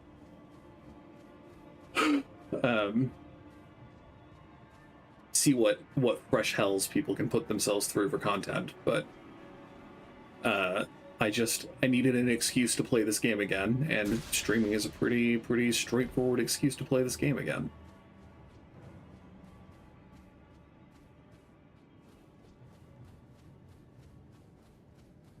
When I say needed an excuse, being unemployed comes with it a specific kind of dissatisfaction with leisure. And so while I wanted to play the game independent of anything else, justifying it to myself is more difficult. And so streaming is an excuse to play it without feeling bad. When I have a set slot to play it where I'm not, quote unquote, supposed to be doing anything else.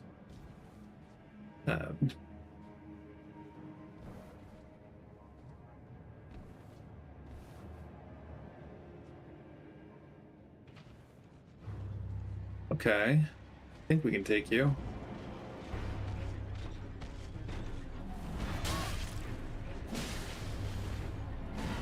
Yeah.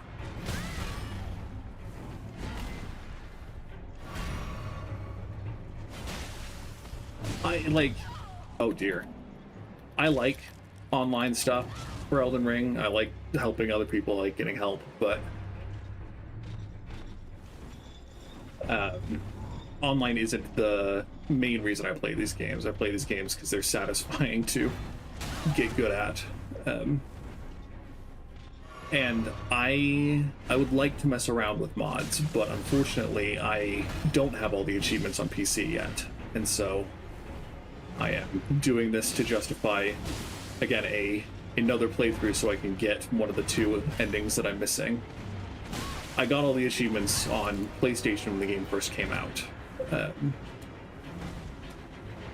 But when my brother bought the game on PC, and then I wanted to play it courtesy of Steam Family Sharing, so we just need a couple hits. Cool. That's so Baldur's Gate 3 is the other game I really want to play with mods, but I have not yet gotten the Foe Hammer achievement. And while I don't even actively consistently play on honor mode just because I don't like losing, I just can't bring myself to risk the chance that, because I have an honor mode save that is right at the start of Act 3. That's gone pretty well. And I haven't wanted to screw that up. I was not in a position where I was playing the game in a way that was relaxing to me. It was a very stressful experience, so I just stopped. But it's on the list to go back to, which is why I have not installed any mods for Baldur's Gate 3, because I don't want to bork the save if that's a risk. Oh, pests. You're the worst.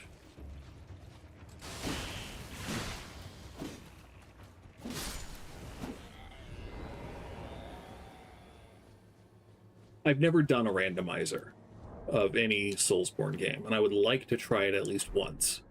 And Elden Ring, I feel good enough with Elden Ring that I feel confident I could handle a randomizer better than I could for Dark Souls 3 especially, but Dark Souls 1 as well.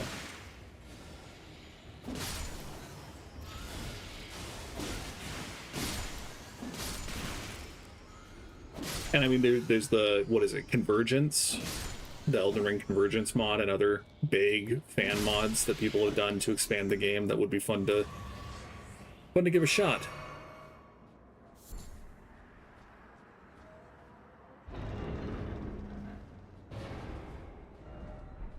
Is this a trap?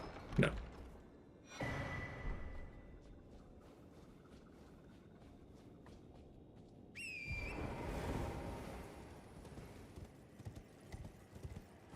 Okay. So that was not the cave we're looking for. We are looking for Gale Tunnel. We're looking for the other entrance to Gale Tunnel.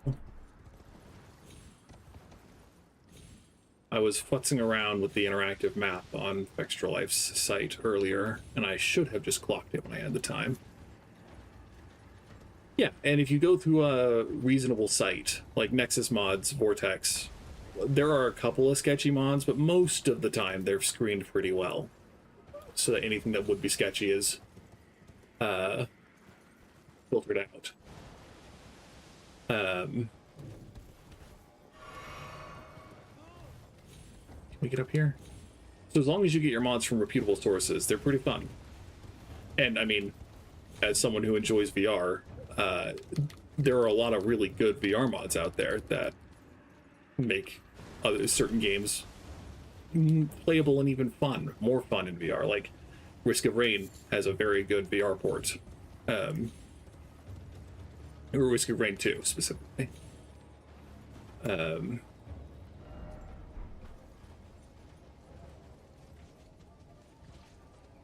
of want to just warp to the side of Grace so I don't lose 33,000 runes.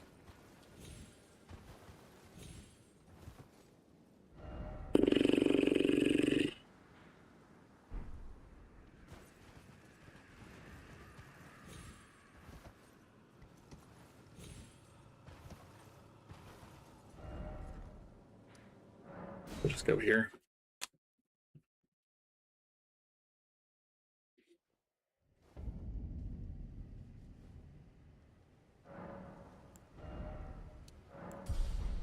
My experience with modding is fairly limited, to be fair.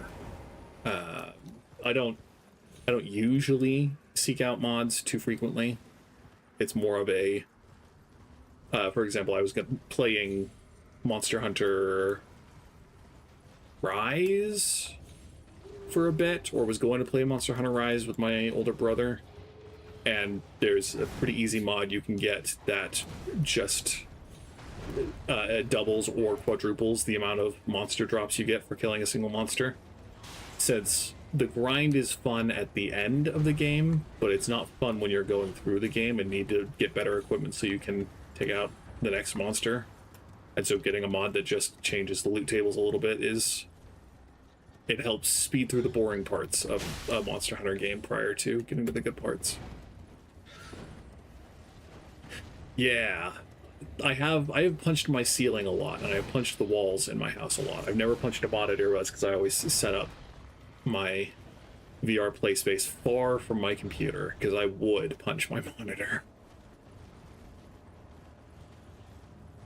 There's a game called Underdogs that I would like to play more of, which is a VR mech fighting game. Not mech in like Armored Core sense, but like more like quote unquote miniaturized Pacific Rim fighting.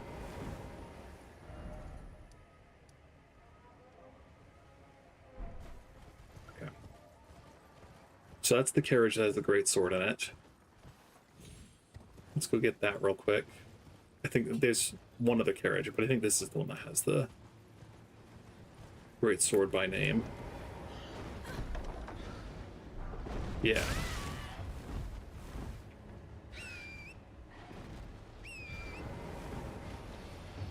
I just ignore these guys. I don't like trying to kill them. It takes too long. I die too often. So as long as I can take advantage of animation cheese, usually I don't die.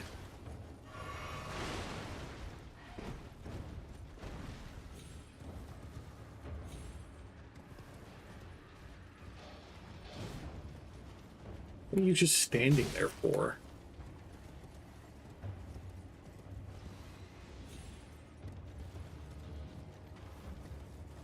Yeah, this is just back to the shack.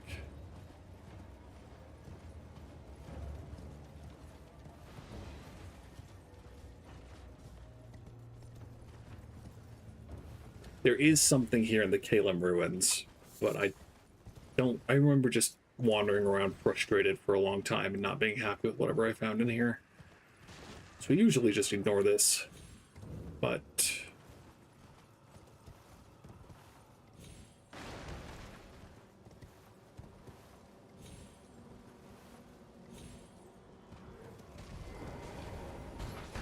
rip.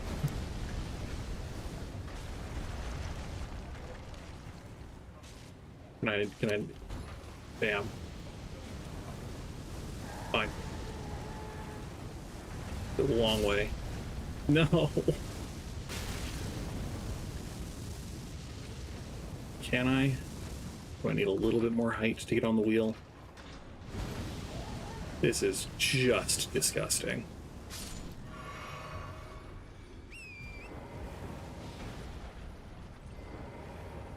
I would posit to you, Senbon Zakura, that those birds are a pain all the time.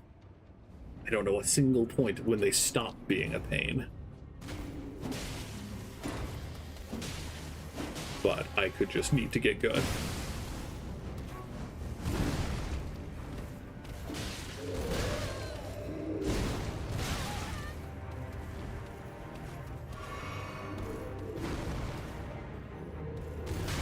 Ow.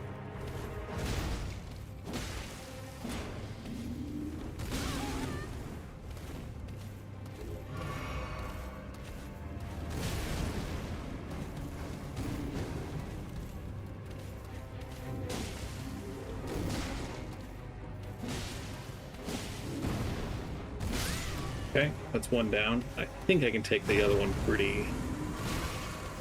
I like my odds, to say the least.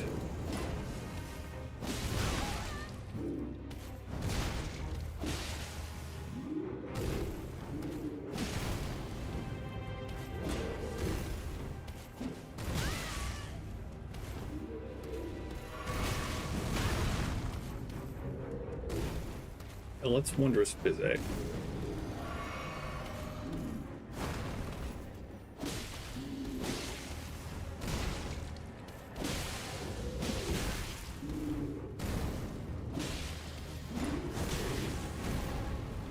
Let's not get greedy, shall we?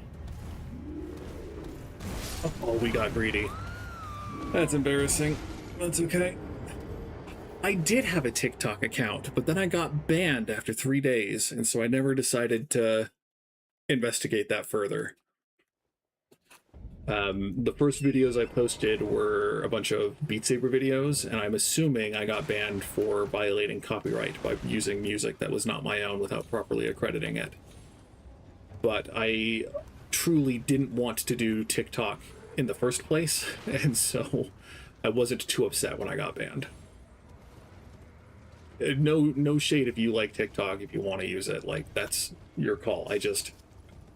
I hate being fed content in the way that TikTok feeds content. I want to look for content and choose what I engage with.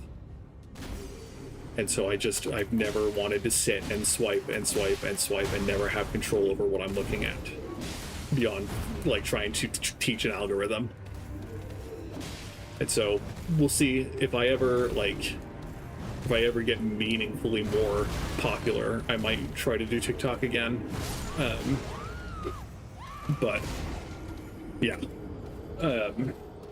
I also don't have I technically have a Twitch account and I think it's even under the name, but I've never streamed on Twitch.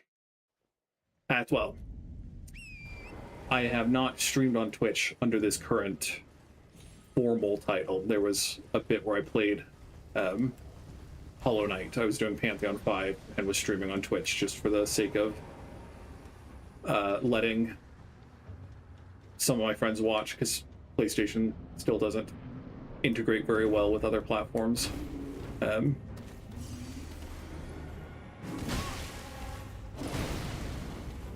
But anyway, Twitch is also an eventual kind of... will stream there if I ever get a computer that can handle the multi-stream, and also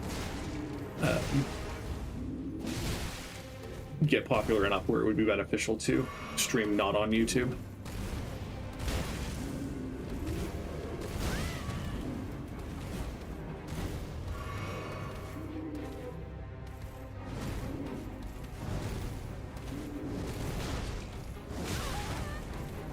Yeah.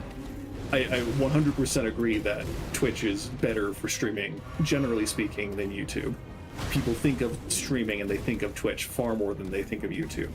I watch Twitch streamers occasionally, and my biggest holdup is just I have no idea how they handle all of the 12-year-olds that like to chat. Or even if they're not 12, all the people who act like they're 12 years old. I have a hard time not taking people seriously.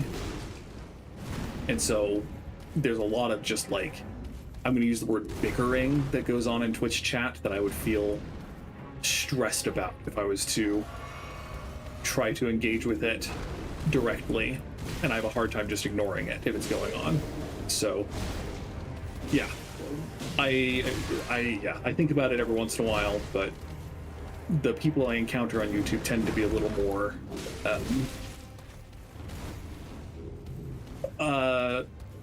reasonable is the word I'm going to use.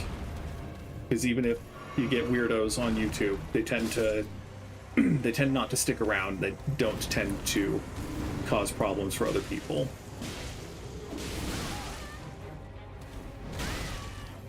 And for what it's worth, Instagram, I post the shorts that I make, and I post links to the videos that I've made. I don't currently... I have plans to make more videos, but currently my Instagram is essentially in a coma, because I haven't been making any videos, and I haven't been posting links to streams or anything. So just be warned, I'd be happy if you followed me on Instagram, but don't. Once September rolls around, I've been... You know, you just met a stranger on the internet. I've been having a little bit of a rough time recently creatively, and so my plan to get back into making videos is when Valheim 1.0 releases. I want to make guides and shorts and comedic bits out of Valheim. So I have a bunch of ideas that are good, and they'll make good videos, and I'm confident I'll make good videos out of them. But I've been, again, creatively having a bit of a hard time sitting, because I don't like video editing, and I don't have an editor, nor do I have the money to hire an editor. So it's been kind of hiatus, and I've just been streaming as a substitute because it's also content that is, it's a different kind of content, and usually people will divide their channels between a VOD archive and a actual content, which is, again, smart, playing the algorithm. That is the correct way to do it. But this is mostly a hobby while I am looking for actual meaningful employment, because YouTube keeps, I'm not going to swear right now, YouTube keeps screwing over content creators, and so doing YouTube as a career is not viable in this economy, and with Google being the way it is. Yeah. I hope we don't die to the birds. I'm gonna quickly just look up where the cave we're trying to get to is, because having not found it, I don't want to waste more time futzing around looking for it.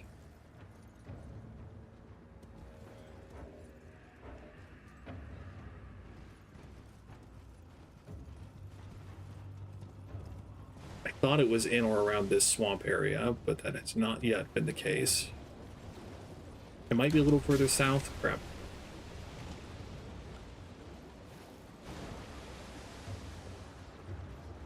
So we can try that first, but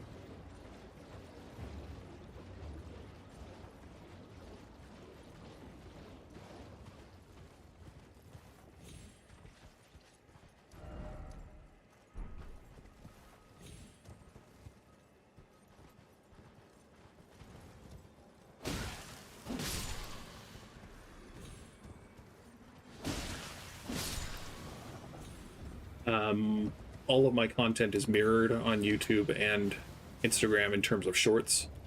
Again, I don't have the full videos posted on Instagram, but you don't feel like you're missing anything out.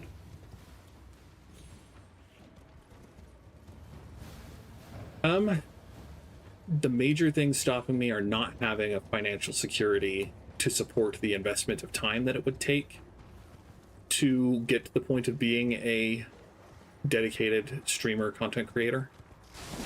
I am poor, and life continues to increase in its expenses, and I would like a better computer if I was going to try to do. Mine is good enough to play a lot of things, but at least in my mind, a large part of being a content creator is being on the forefront of what is popular and being able to try whatever game is popular. And so I would need a beefier computer to be able to stream more popular games. But that is, your point is valid. If I chose to invest in it, I think I could try it and be marginally successful. But my gut tells me that I don't love the idea of it enough to make it a job. And, and with all due respect, being friends with strangers on the internet is a little taxing at times.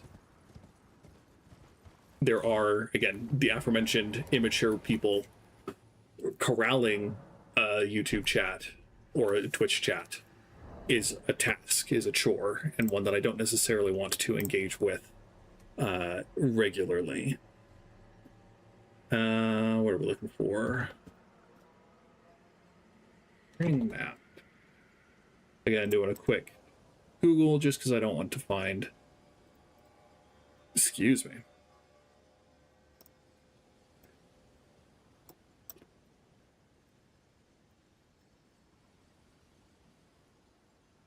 Oh, do you not show up? You not show up on the second side? Or is it part of the jail cave? I don't think it is.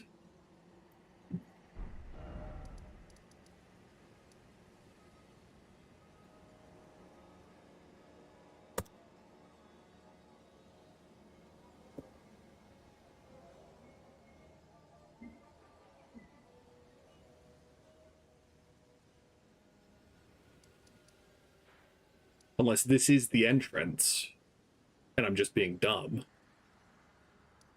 Because that's, I mean, let's go check it out.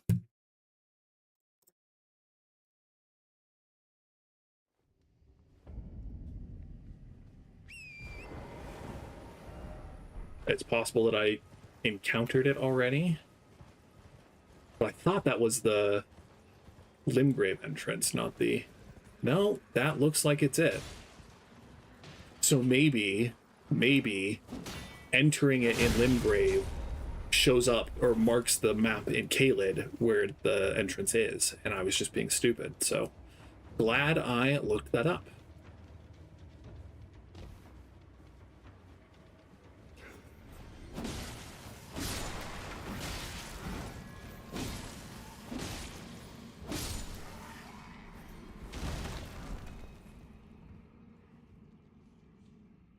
That's how we get down. Cool.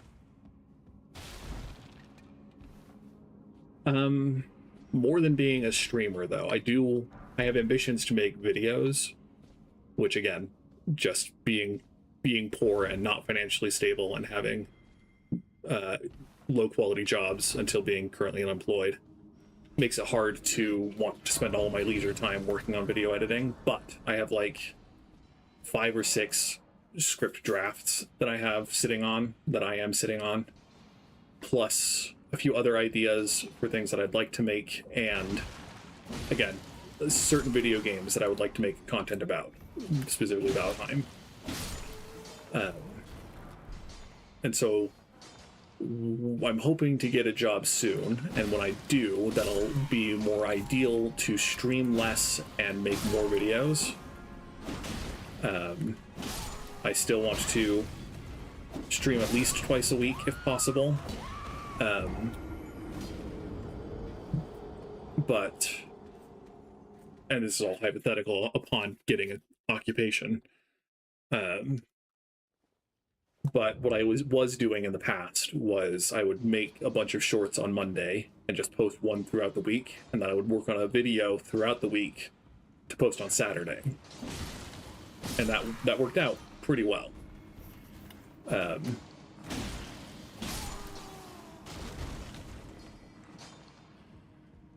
And so doing something similar to that, if not the exact same, when I get back into it.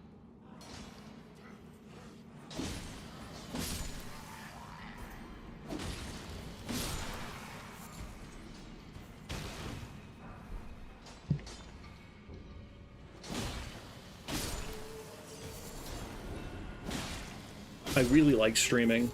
I think it's fun, and I've gotten better at just yapping, as it were.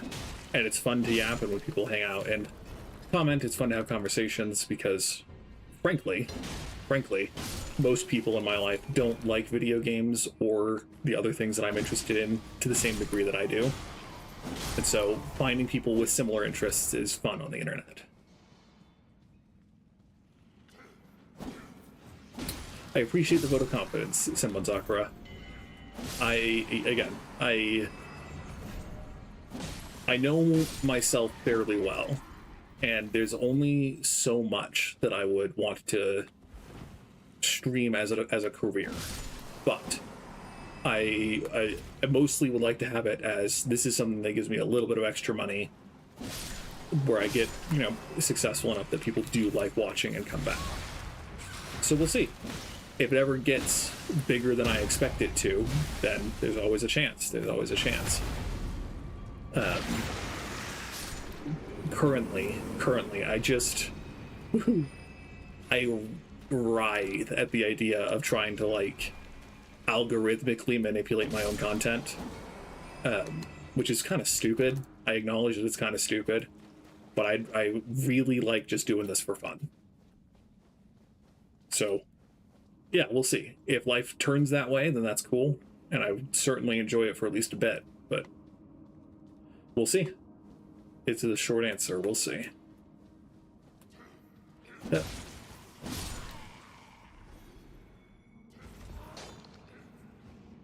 I think there's a guy behind me. Yeah. So probably going to be people come down the tunnel because he blew his horn.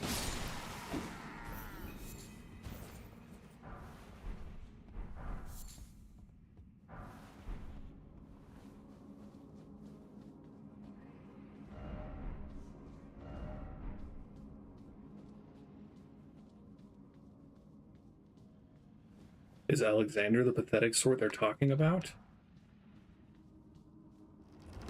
And also, for what it's worth, society is messed. I do agree. Oh, good lady. Where did you spring from? This was supposed to be a dead end, I'm sure of it. What's going on here? A door from thin air.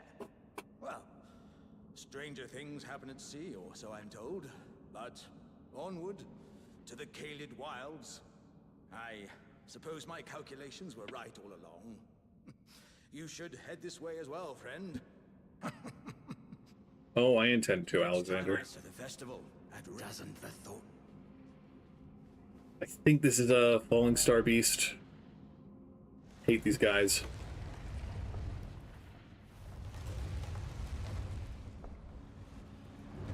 No, it's a magma worm. Nice.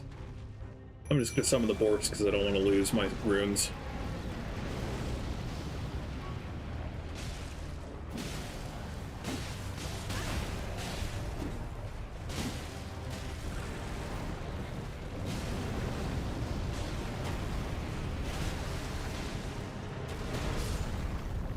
Ah, they did their best.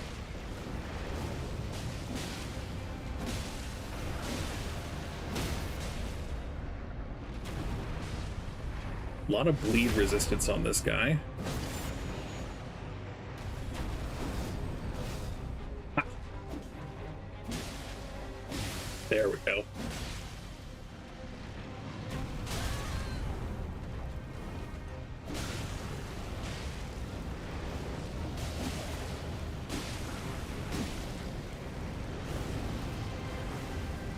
And that is the goal in the end, because that's why I stream things like Pokemon Puzzle League at times, because that's what I enjoy the most.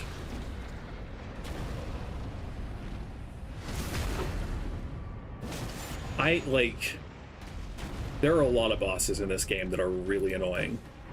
Magma Worm, once I figured out how to fight it, it got a lot easier. I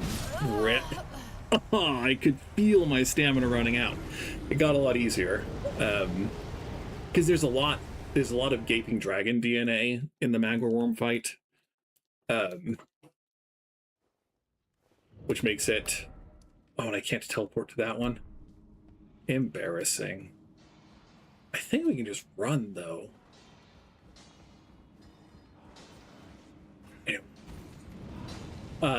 So, my least favorite fights in this game. I hate fighting Godric the Grafted. Like, I'm so bad at that fight for whatever reason.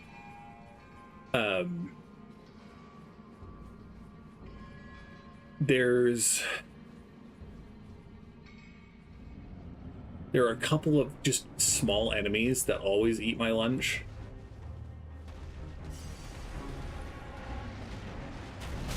Rip.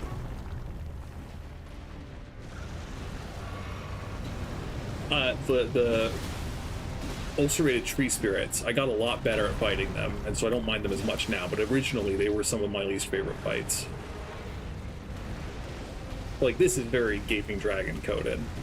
Charging at different directions, and the magma's, magma's new for the Gaping Dragon, but it's a similar, you just wait it out and you attack it when it runs past. Words.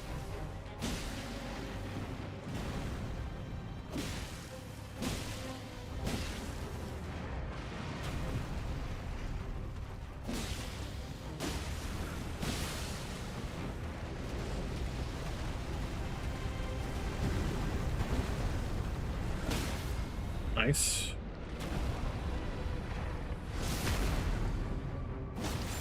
Yeah, full confession, I still haven't beaten DLC Radahn, and that's part of why I wanted to play Elden Ring again, was I had done like a preparatory playthrough when the DLC first came out, but I was not prepared, simply put. And so I gave it a good, like, I don't know, 8 hours of attempts.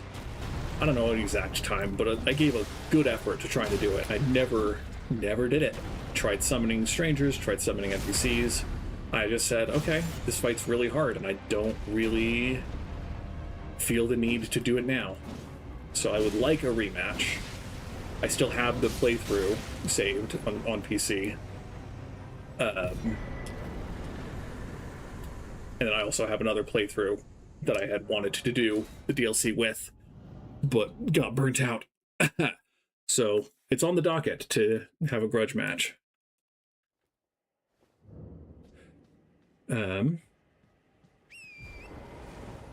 So let's go.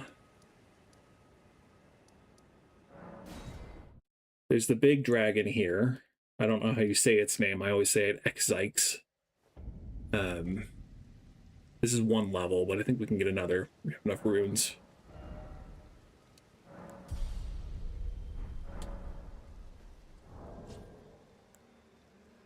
Yeah. It was no joke.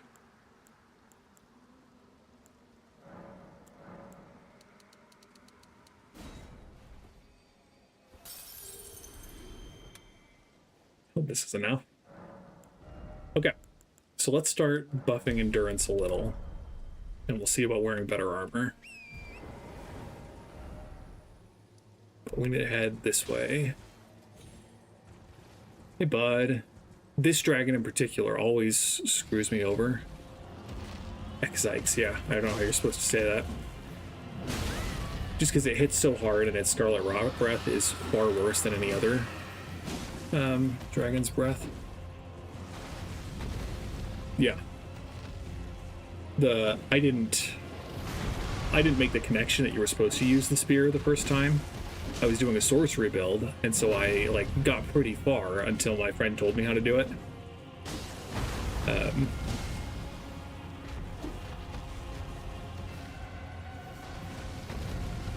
I like the concept of gimmick bosses, but very rarely do I like the execution of gimmick bosses. Like, Yorm is very similar in Dark Souls 3. Is that going to come behind you? Frick.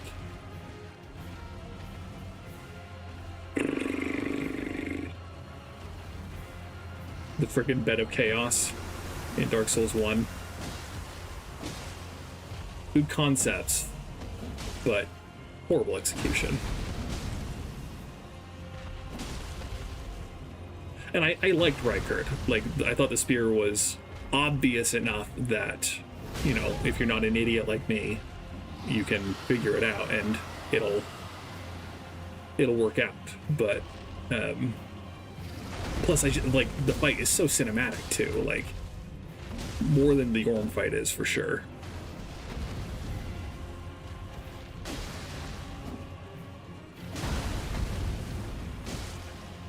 Avoid the plague. Crap. That's gonna kill me. It didn't hit me twice. That's lucky.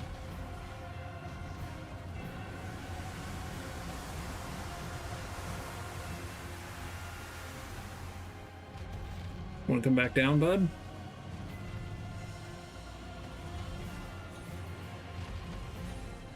Guess I can come up to you, but I bet you're just gonna disappear and reappear.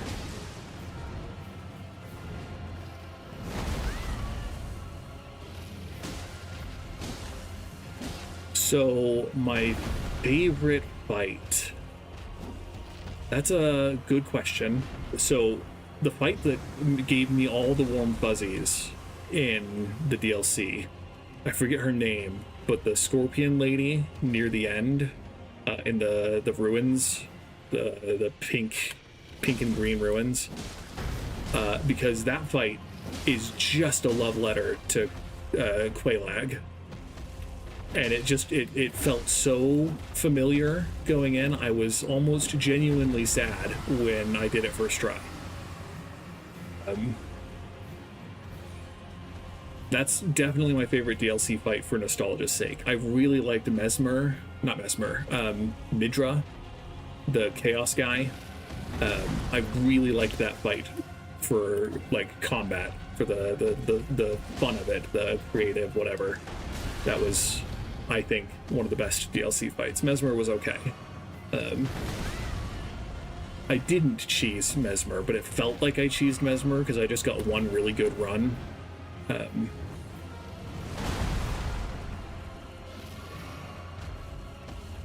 Base game favorite fight though.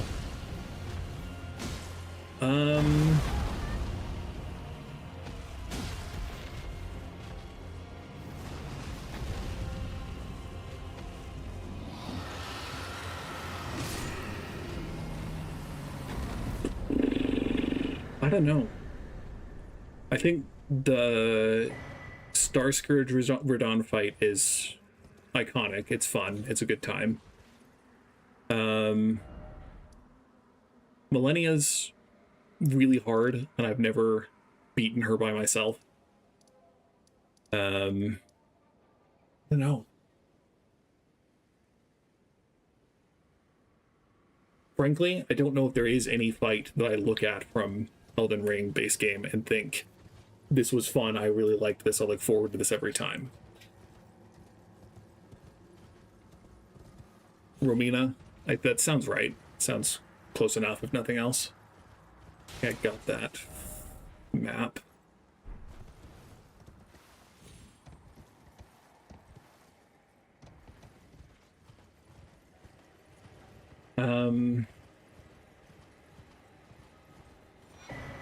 I know which ones I hate the most. I hate the Deathrite birds.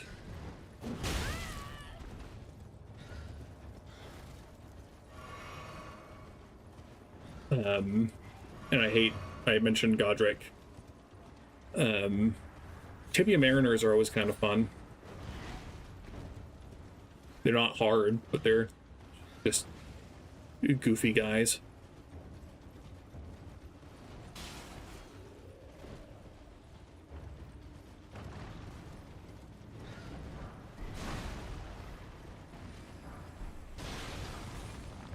Godfrey's pretty good. So I do like the Spectre Godfrey and Landell. And the Godfrey Horaloo fight is also really good. I like the Spectre one a little more just because it feels...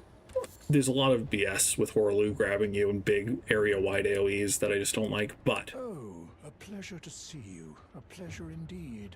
I am Gari, a great sage. In my day, anyway. I'd hoped to ask a favor when one of your ilk came along. A strapping young tarnished, able to cross the scarlet swamp of Aeonia. Don't fret. I'll provide fine recompense. Should you accept, I will teach you the secret of Sellia, the town you see there. Ah, then you are willing to lend a hand, are you? I need your help to heal a certain young girl. Her name is Millicent.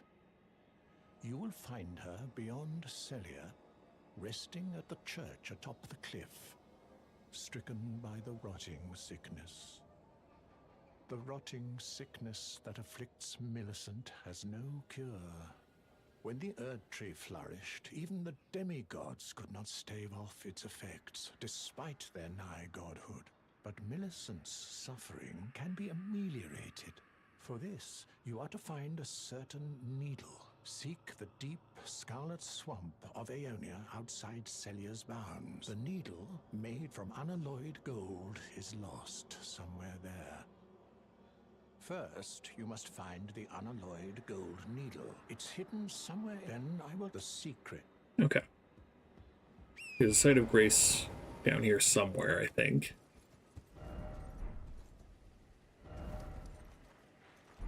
Been to the understair. I thought there was a site of grace in here. You might have to beat the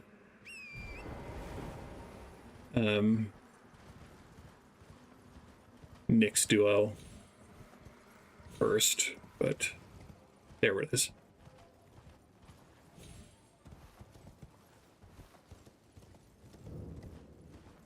Reasonably so on both accounts. I've had him cheese himself once in base Radahn, Star Scourge Radahn. Okay, we have 46,000 runes from fighting that dragon. So we need to find a site of grace before we go any further.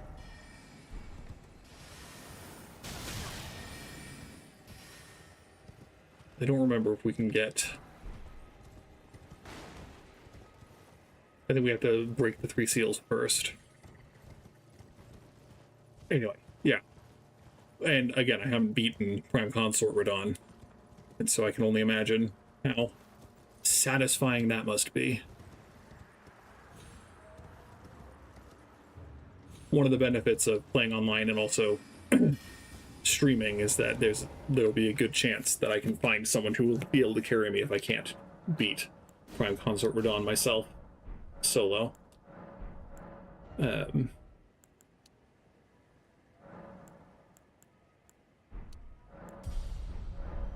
we'll see.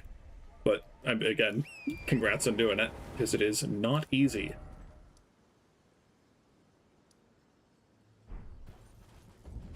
We could go try to fight the commander guy. Again, I don't like my odds, but we could try it.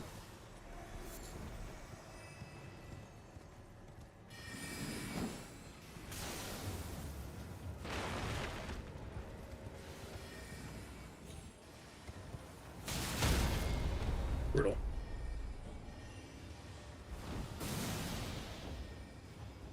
I am most invested in progressing Millicent's storyline, and so I think we probably will give it a try. We're going to need to. We're going to need the needle to save her.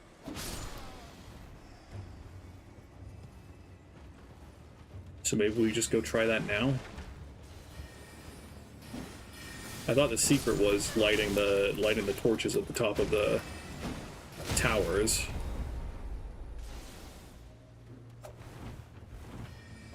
Yeah, I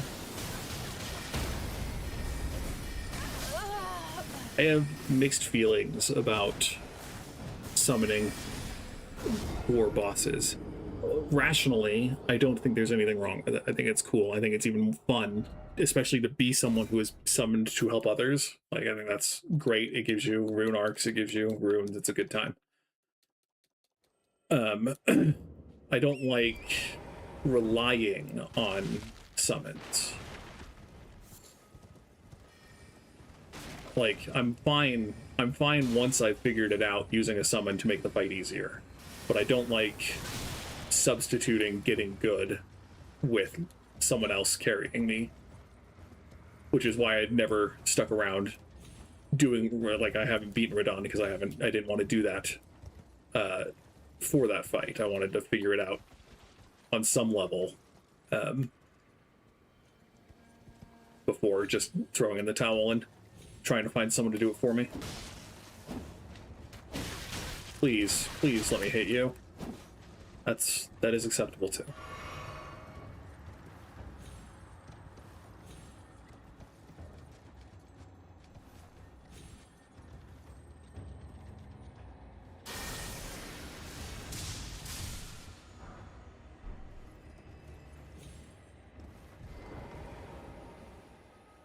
This is one.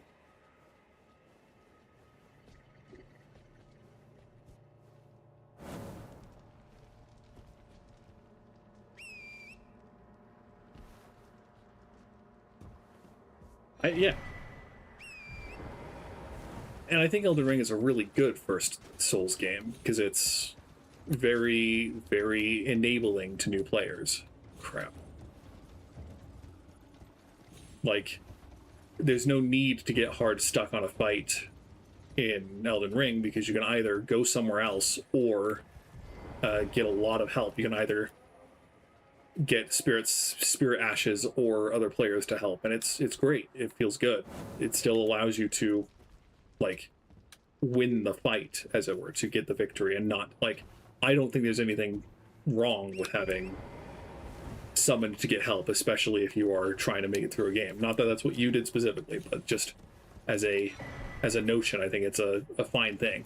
My own pride, I played Dark Souls 1 first, and so I like to pretend that I am something special.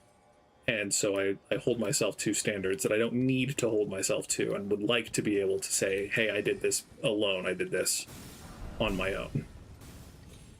Which, again, I acknowledge is not... There's no moral high ground in that stance. It's just... It is pure ego. Leave me alone, dude. But it is what it is. And I also, as mentioned, I am not above abandoning my ego and my moral, faux moral superiority for the sake of progressing a game and saying, hey, I did it. Erroneous moral.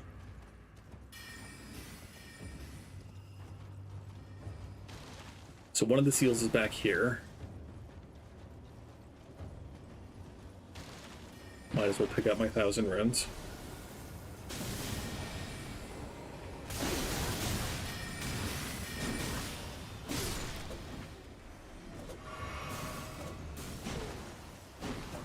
It's so hard to visually parse these guys from just the hollow spirits of other players.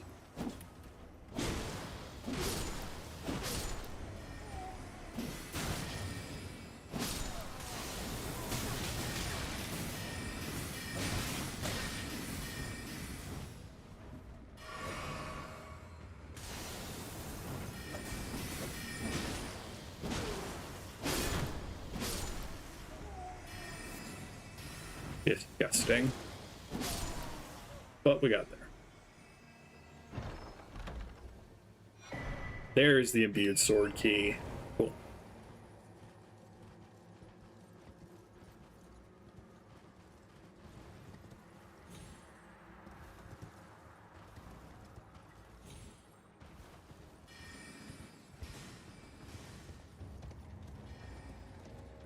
Yeah.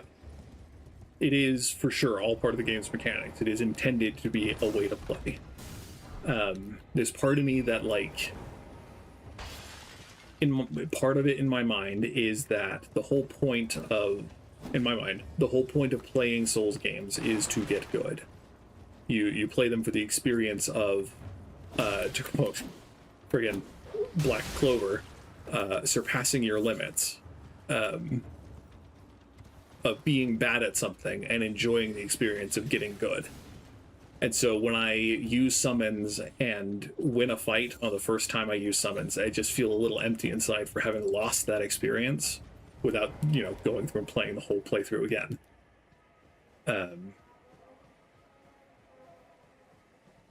so that's part of the tangled knot in my head is the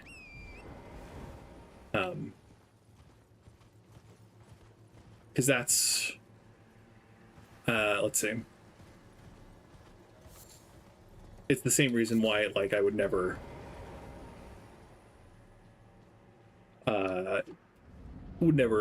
think of, like, cheating in this game, like item duping or whatever. Like, what's the point?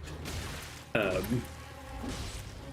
you're gonna dupe, then that equally defeats the purpose of making progress yourself, of becoming a better player.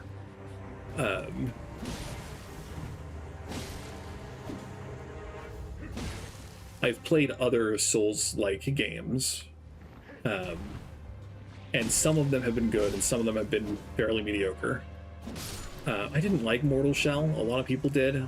I didn't play too much of it, so I could try it again at some point, but Another Crab's Treasure comes to mind as a really good game with some really fun mechanics that really rewarded taking the time to figure it out. And that scratched the itch pretty well. And so with Elden Ring, the game is still very fun, just as evidenced by this being my 5th playthrough. It's very fun to just play and mess around and try new things and play new builds and etc., etc.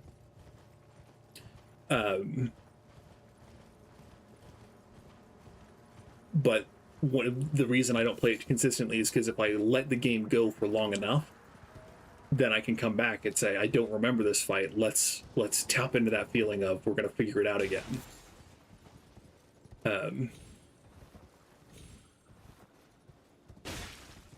Which is fun and part of what I enjoy. So yeah, it is 100% part of the game's mechanics. There's just the psychological twisting inside me that wants to demonstrate that I am somehow good at video games, in some objective sense. That in all rationality is not demonstrable through Elden Ring, sans the summons, but still don't rationalize it well enough to break free of it.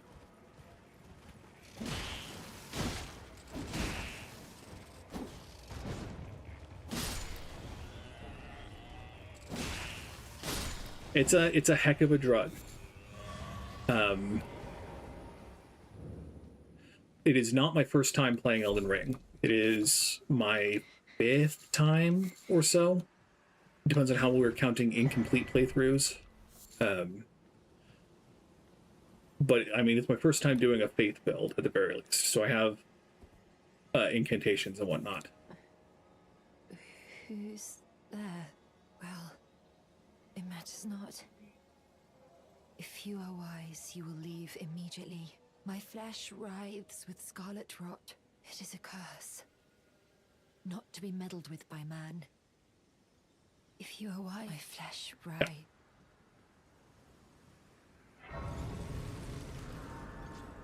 So I think let's go try fighting the commander. I don't think it's going to go well, because I remember this fight being hard. But we'll give it a shot. There's also at least one ruins. Yeah, the meteor staff is up here. So we can swing by that. Swing by and pick that up too. Not that I need it, but it is a good thing to have.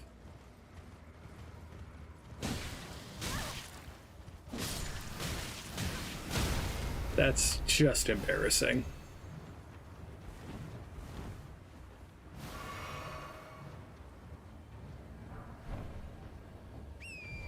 I think there's also the mushroom wraps around here.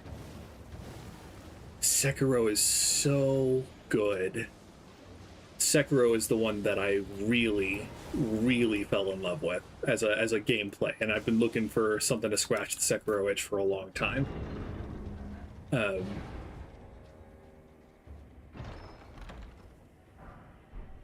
So for context, I have gotten all of the trophies on PlayStation in Dark Souls 1, Bloodborne, Dark Souls 3, Elden Ring, and Sekiro. I am like a third of the way through Dark Souls 2 on PlayStation, but I truly was not having fun with how hard it was when I didn't have the Fextra Life guide was not good prior to all of the bad SEO edits that they did to their guides. And so I was struggling with that already.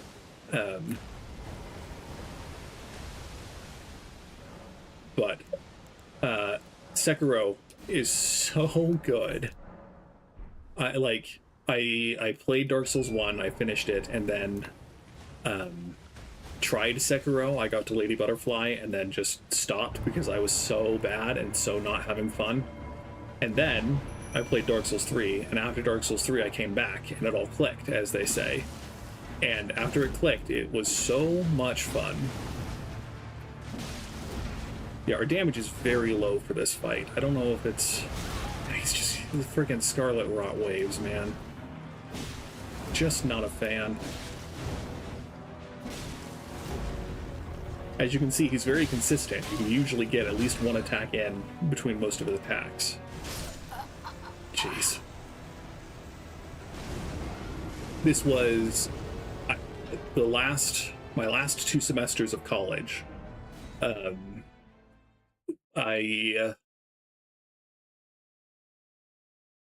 Let's see, my grandparents had moved from where they live to now we're in the neighborhood of where I went to college, which again, not trying not to dox myself.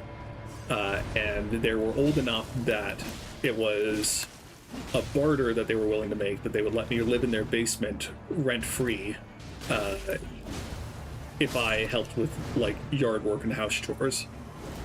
And so I would mow their lawn every week. I would do certain other gardening tasks, help them move stuff, etc. And so I had a lot more free time when I wasn't working part-time during college. And my last semester was pretty easy compared to my first couple. So I had a lot of time and a lot of just drive to play fun games and hard games, and so it was a good time.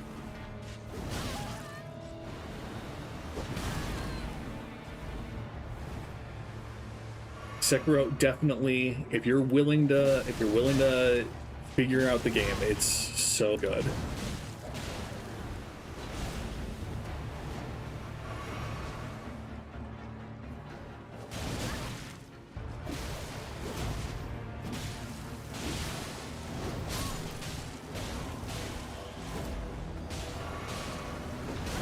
Rip.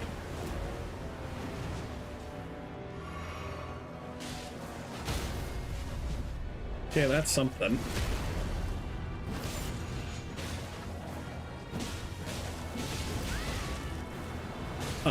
I mentioned earlier, but I did also do Elden Ring.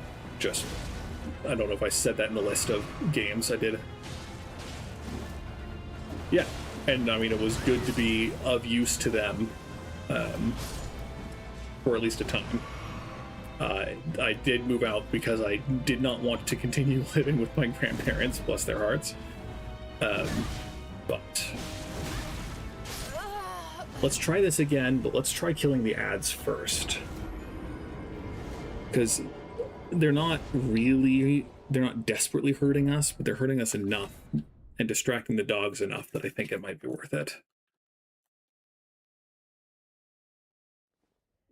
I'm not sure what DW... Oh, just emphasizing I did mention Elden Ring. I haven't done Demon's Souls either. I have it on the Demon's Souls remake, at least. I have that. And I'd like to go back to it, but again, it was harder than I was interested in playing at the time, and I wanted a break at that point.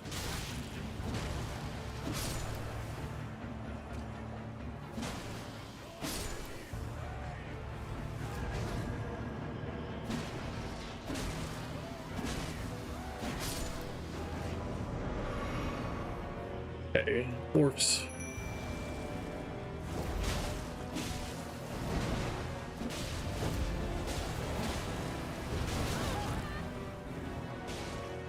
We can also try throwing magic at him.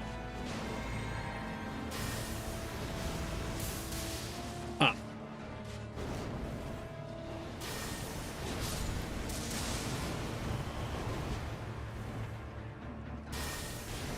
I don't think magic's going to deal enough to really make the difference here.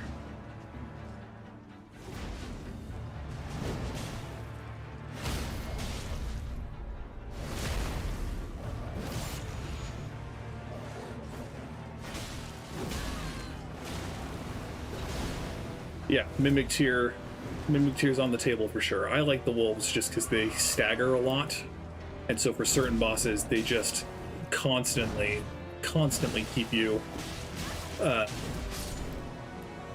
in good shape for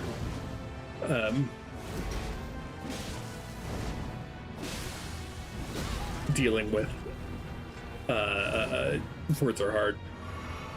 They will take care of a lot of fights for you if it's the right kind of fight. Morgott and Margit both stagger pretty easily, and so they really make those fights very easy. Okay, summoning more. We can take them out. Ooh, but these are axe pricks.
Hey, bleed proc.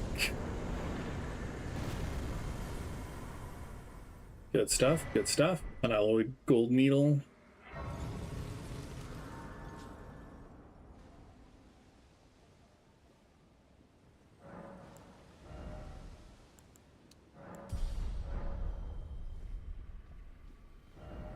Okay. Let's go give Millicent the needle.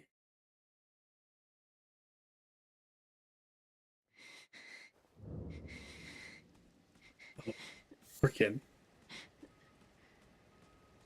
Her gasping sounded like when I If you are wise, you will leave immediately. when my headset cable gets caught on something and like scrapes, it made that sound. That was just. Oh, he needs to. I'm sorry. He needs to go. He needs to fix the needle first, or do something to it.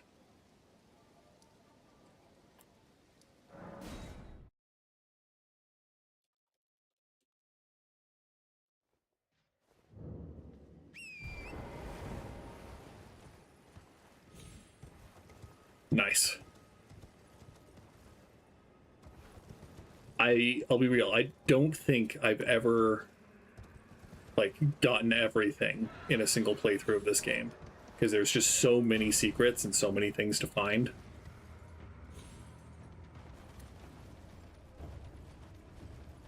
And so stumbling on something really good by complete accident is pretty common.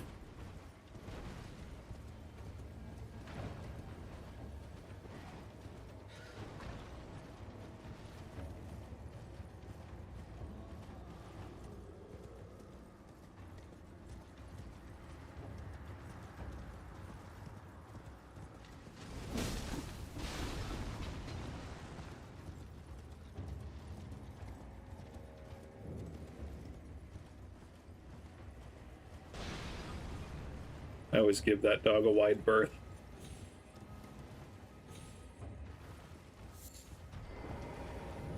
Oh, you found the unalloyed gold needle. As promised, I've detailed the secret of Sellia right here. Go on. It's yours. Now let me have a look at the needle. Well, this is a marvel indeed. The work of a true artisan, a meticulous, bold craftsman who grasps the essence of life. Can you give me some time with this? As well made as it is, it won't be much use snapped in half, will it? Can you give me some time? As well made. Okay. I'm not going to go back to a site of grace. We're just going to quit and reload this way. Yeah. My brother completely missed all of the subterranean shunning ground stuff. And so when I tried to like talk to him about it, he was flabbergasted. I have awaited your return. And so there's a lot of just little hidden things. Now it will forestall the rotting sickness, I'm sure. Will you give it to the girl, Millicent? I will reward you in kind. Millicent rests attended to by the witless pests who worship her, or rather her rotting sickness, as a god. A wretched fate, indeed. The poor girl, she never wished for any of this. Do you find it that I would show such concern for the girl? Well, I'm the one that found her, a mere babe in the swamp of Aeonia. She is one of my dear daughters. But the rotting sickness erodes one's memory. I doubt that she remembers the first thing about me. Oh, I must be getting old. I didn't always worry so much. Yes, I am from the US of A. She's convalescing. Do so. I won't say what part, but I am American. And currently they're living. If you are wise, you my flesh. You ask that I stab myself with the needle to quell the scarlet rot, but how? Never mind. I've decided I would rather trust you than simply continue to spoil from within. Would you mind averting your eyes for a moment?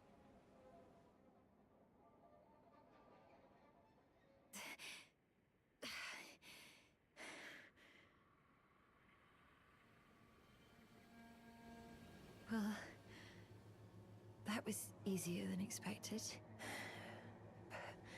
But why do I feel so...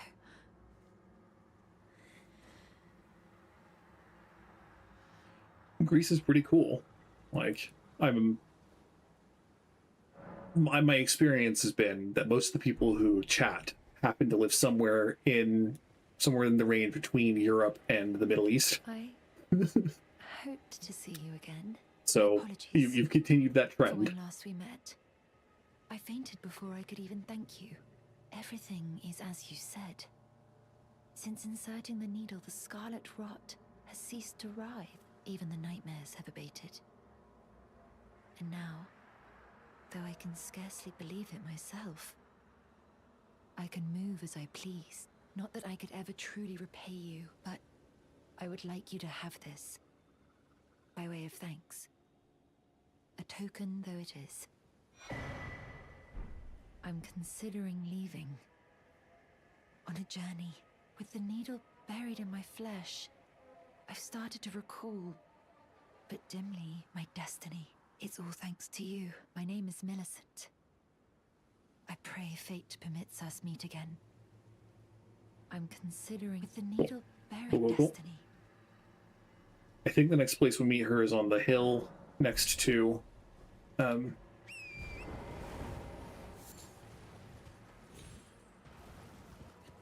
Altus Plateau, or on the way up to Altus. I guess we can go this way. And I mean, with how monolithic English is as a language of the internet, in a lot of respects, it is reasonable for someone who is on the internet to learn English better than even language of their native land or upbringing. I'm all for, like, having more internet spaces for different languages and having a less freaking Amerocentric, I guess would be the word, sense of internet. But for the time being, it kind of is what it is.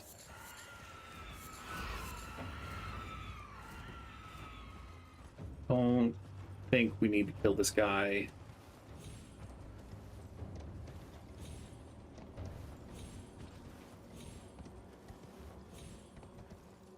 I think there's a way down. Like, you can jump down the side of the cliff to get back down to Gallery, so I'm gonna go do that after going through here.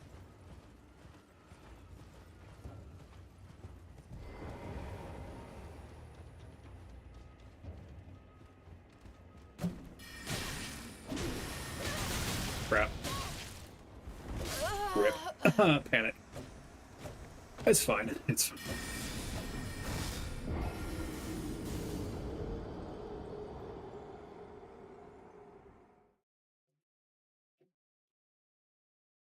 Gowry will sell us the Pest Threads incantation, which is something I kind of want. Which is why we are putting up with him. Gravity.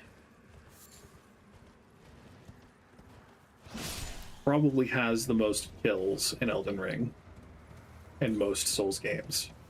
Prime Consort Radahn might have more kills overall, just given how many people struggled really hard. But I think Gravity still has killed more people than anything else in this game.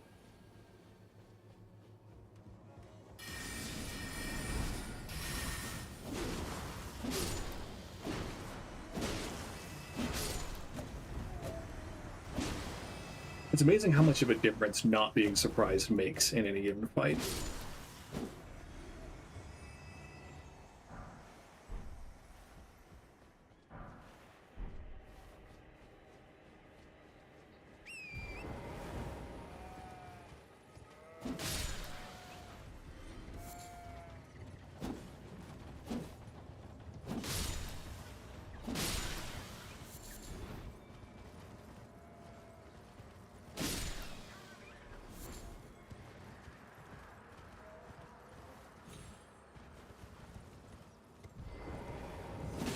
What are you doing here, Bloodhound Knight?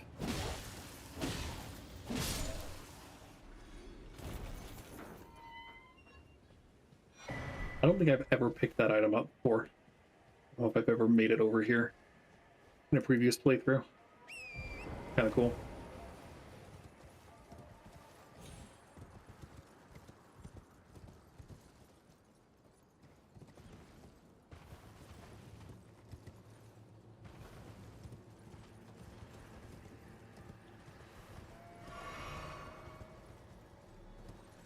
Yeah.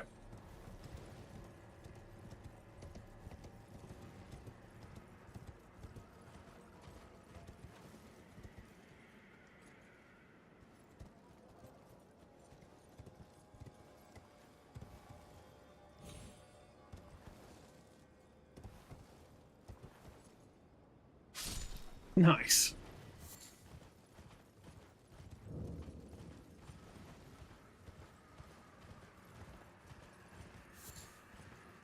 Hello again, Brock. It's going. Oh, hello again. Something about this place felt familiar to me, so I decided to pay a visit.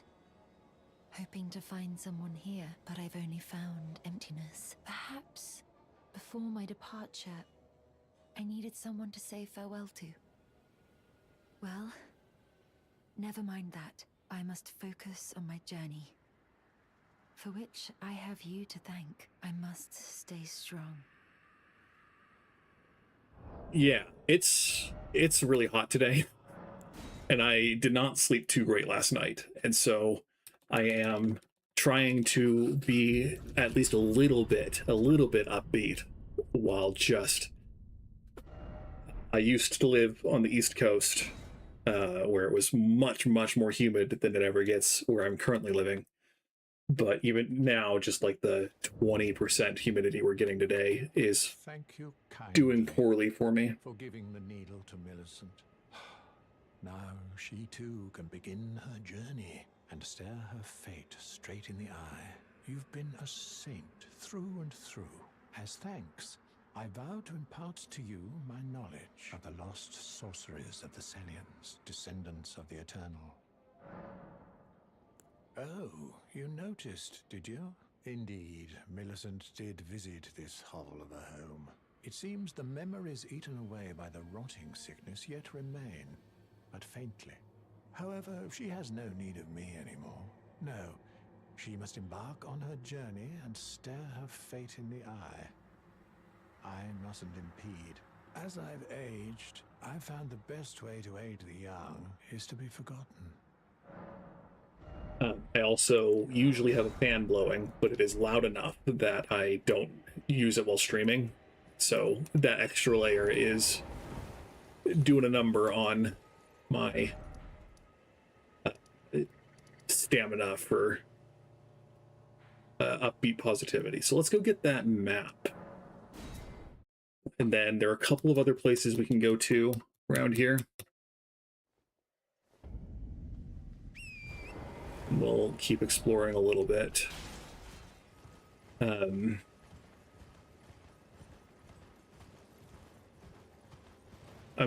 got about another hour before I have my usually scheduled Thursday stream goes from 2 p.m. to 6 p.m. Mountain Time. And so we've got about an hour left, which is enough time to... That's crazy. We had it that bad last weekend. 109, I think, was the official recorded high. Thankfully, it's down just to the low 90s for this week. But yeah, it's been so hot. One of the many ways society is currently a mess, as mentioned, is the rapidly decaying state of the world global climate. But, you know, we don't think about that when we're playing Elden Ring. We play Elden Ring to escape. Yeah, I'm very much looking forward to a nice meal after this. I usually eat before, but 4 hours is 4 hours, man.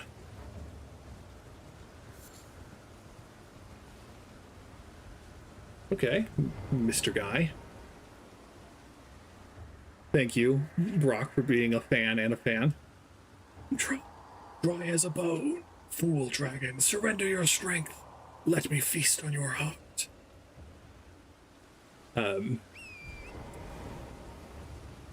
Usually it's not too bad, but today of all days has been a little. It's also, it's humid, it's raining, and that is good, but also makes it less comfortable and pleasant. But there is, like, as I've been complaining about it, a cross breeze has started through my room. I have my window open, so sometimes squeaky wheels. I didn't want to say it was anyone's bedtime, but 3 a.m. is what I expected if you said Greece, assuming you're living close to or in your nation of origin.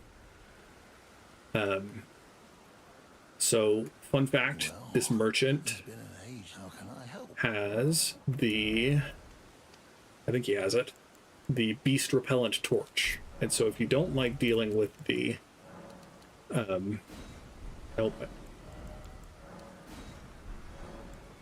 purchase. If you don't like dealing with the big old dogs,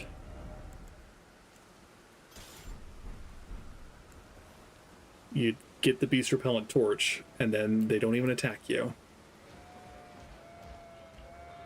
They just walk away. So, fun fact, it's a good thing to pick up on each playthrough. I don't know everything that it affects, but the big animals in Caelid are the biggest reason I get it. Yeah. I again, with back in the old days of figuring this game out, my friend told me that this torch existed, and I'm like, where the heck is it? And he said, oh, it's in one of those merchants in Caelid. And I'm like, what merchants in Caelid? So agreed, similar experience. Okay. This is the fort that I was thinking of. I have no desire to do all of this stretch of Caelid, because this is all higher level stuff. And we haven't gotten the quest to go to the secret hideaway yet. We haven't talked to Selin. We can go see if she has something else to say, but I thought we needed to actually talk to Seluvis before she would start talking about her plight. There you are. Shall we commence the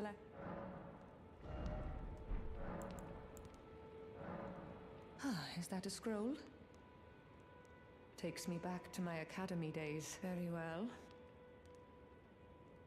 This is sorcery with which I'm not entirely unfamiliar. I'll be sure to incorporate it into one of your lessons. Never lose that inquisitive spirit, my apprentice. Is that a scroll? Very well. I'll be sure to never lose. Okay. Cool. If I ever have a bunch of runes to waste, I'll buy stuff from Selin in case that helps her trust me. But I think for now, let's go see if we can do Radahn. If you and Munzakura remember what triggers the Radahn Festival, I don't remember. I never remember. I know that sometimes it is these pricks that you fight, and sometimes it is the Radahn Festival.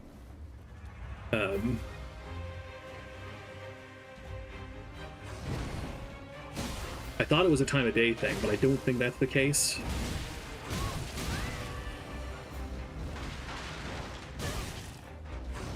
Yeah, that was a greedy heal.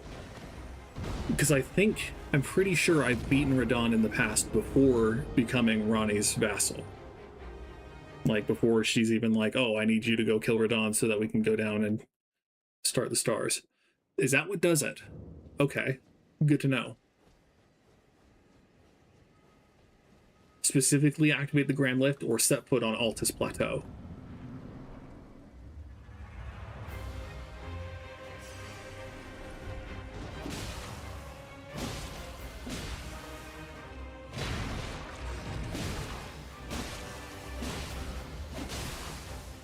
Here's the bleed trigger. It'd be really cool if we could get him to stagger before the Crucible Knight gets over here.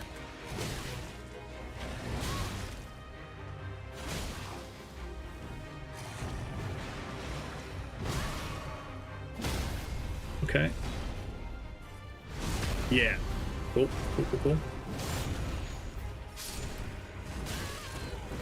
And if we can get the heal off. Okay. Crucible Knights are... because there are like 12 of them in the game. They're fights that I feel pretty confident that I've figured out consistently enough that I don't get too scared when I run into them.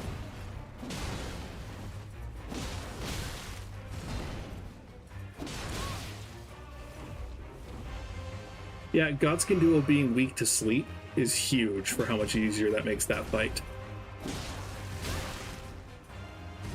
This is where my brother got hard stuck and gave up playing Elden Ring, which I can't really blame him for it.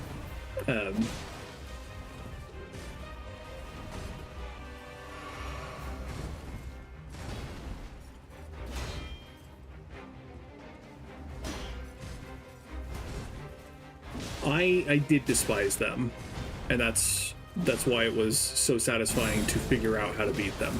Because like once they do this, you start hanging out next to the walls, because that gives a good clear counterattack after they land. Whatever their aspect is, that's the hard part, is if sometimes it catches you off guard, like the frickin' tail.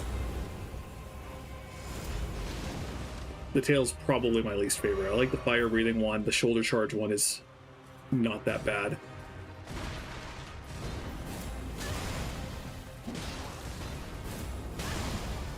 But yeah, the timing block for dodging the tail attacks is a lot tighter.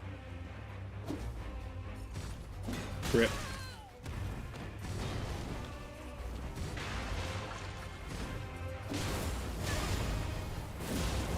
Okay.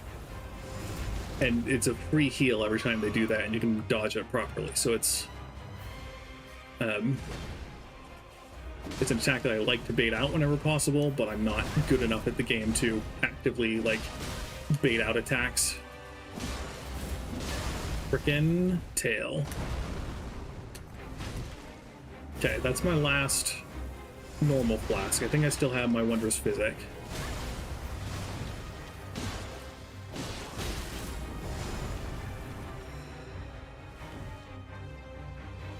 I guess I could summon my wolves, couldn't I?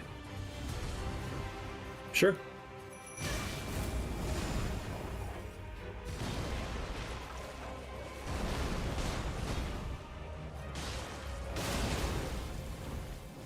Dragonlord Placidusax was a fight that was not fun, mostly just because of how massive his health bar is. No, that was a greedy dodge.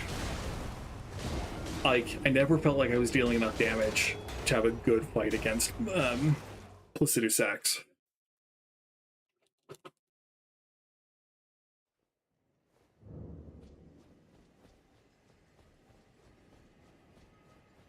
So let's try doing more heavy attacks to see if we can get the dagger on the Misbegotten Warrior more quickly.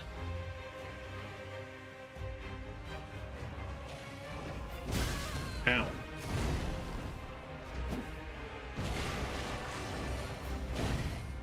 I mean, it's hard to beat a multi-headed dragon spewing lasers at you. Like, that's pretty cool. Doesn't matter who you are, that's still pretty cool. The getting to the fight was always the most annoying thing for me.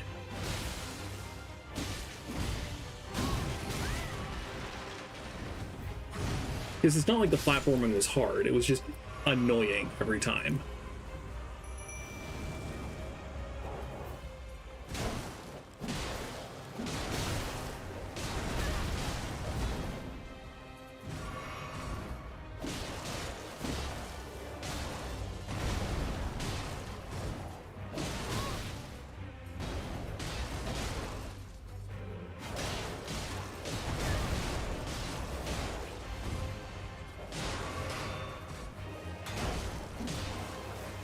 Nice.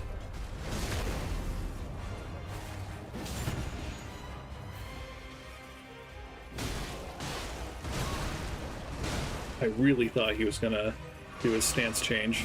There we go.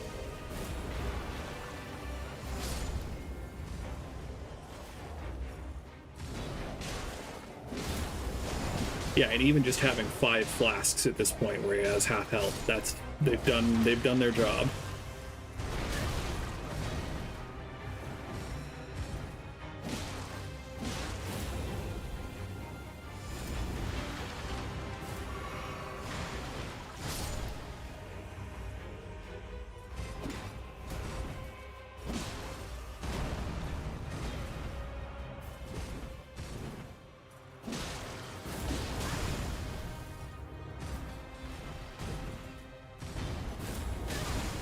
Yeah, it's that tail attack that bothers me every time.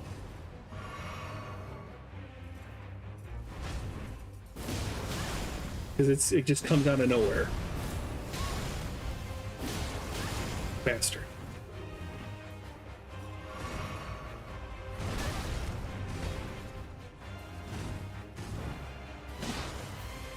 Got him. Whew. Good stuff. Okay. There's Jaren. Oh. Tarnished, are you? How did you slip inside with the gate closed? No matter. If you can fell one of them, you're a champion in my book. I am Jaren. Foolish old warrior and witness. Incidentally, do you like a good festival from time to time? Oh, dog, you know I like a festival. This fortress houses only the vanquished, but when the stars align, we celebrate. A war festival honoring the last battle and death of General Radahn, the mightiest demigod of the Shattering and bearer of a great rune. Well, good. I'm not the festival type. As you should. The festival affords glory to warriors. Then all you need is a little patience. When the stars align, the festival will be declared. Have patience. When the stars... Okay. So that leaves us pretty much ready to go up to Altus.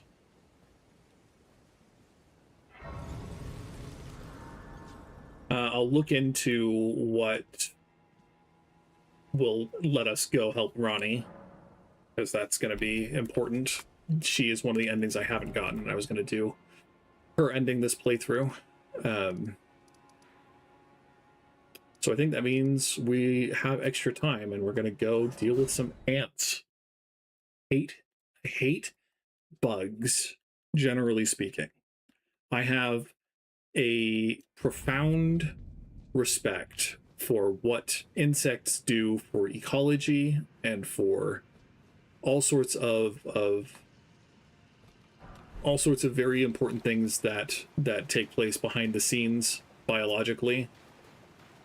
Profound respect in real life. In video games, I freaking hate spiders and ants and everything that skitters under the sun. And so these giant ants scare me. I don't like them. Not a fan. Big nope. Hard pass. So I hate doing this every time. I think, morally speaking, the Gold Mask ending is probably the best. There's the perverse logic of the Frenzied Flame ending that is kind of appealing. The rhetoric of equality when all is dust, essentially. I think that's an interesting thing to contemplate. I don't like dung eaters, and I don't really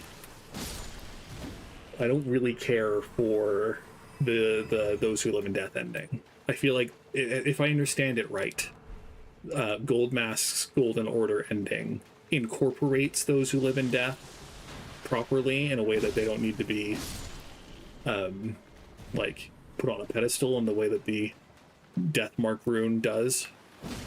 But in the end, like, my favorite ending is probably the Frenzied Flame ending, because it looks the sickest.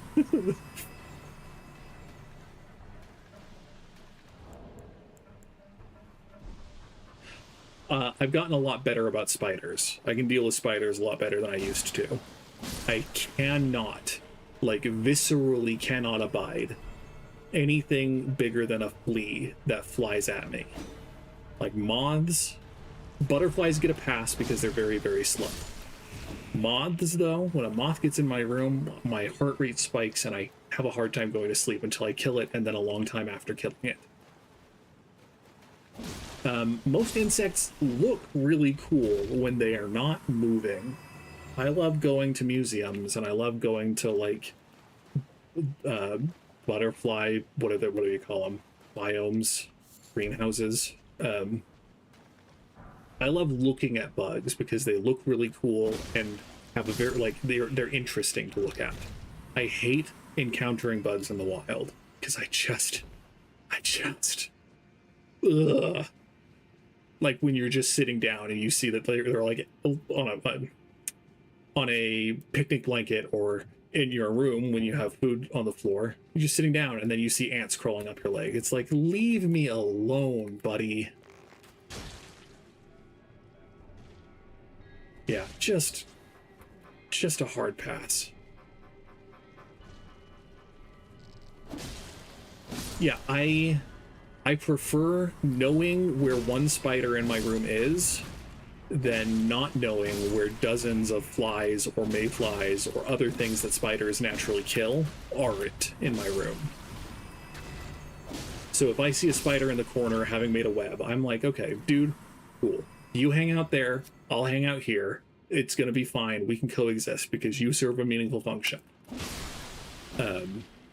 But when I get surprised, when I get jump scared by a spider, I have to take like 3 deep breaths and say, okay, I will try to save spiders.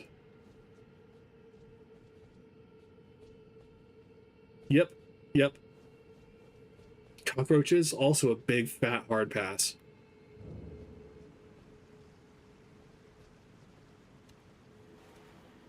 Okay. I will amend. I've had people I respect and believe are rational individuals make the case that cockroaches have a very bad reputation, but can be not bad. They're gross. I'm not trying to defend that they are unpleasant viscerally, especially because they congregate around trash and other things. But I know I've met someone who keeps pet cockroaches because they think they're cute. And I'm like, okay, that is your cup of tea, but I think you are a rational enough human being that I can respect your affinity for these insects that you understand and have studied in a way that makes you feel at ease with them. Just don't expect me to touch them. And ditto with spiders, like people who have tarantulas for pets. Like, spiders can be affectionate, they can be meaningful pets, but it's not for me, man. I'm a cat person. I like watching my cats play with spiders and hunt them and protect me from them.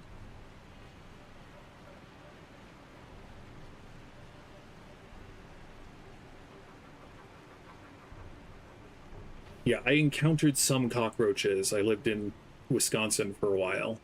I encountered some cockroaches there. Otherwise, I've not really run into them.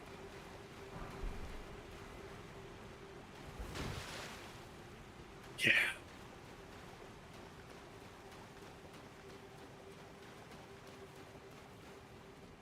I think I hate ants more than I hate spiders. Just because there are more of them and I find them harder to get rid of. And I agree with Senbon Sakura, spiders are fairly chill. If they surprise you, if you surprise them, it's awful. They skitter so fast. But again, mutual relationship of like, you'll eat the things I hate more than you, and so I will give you you want a web in a corner, that's fine.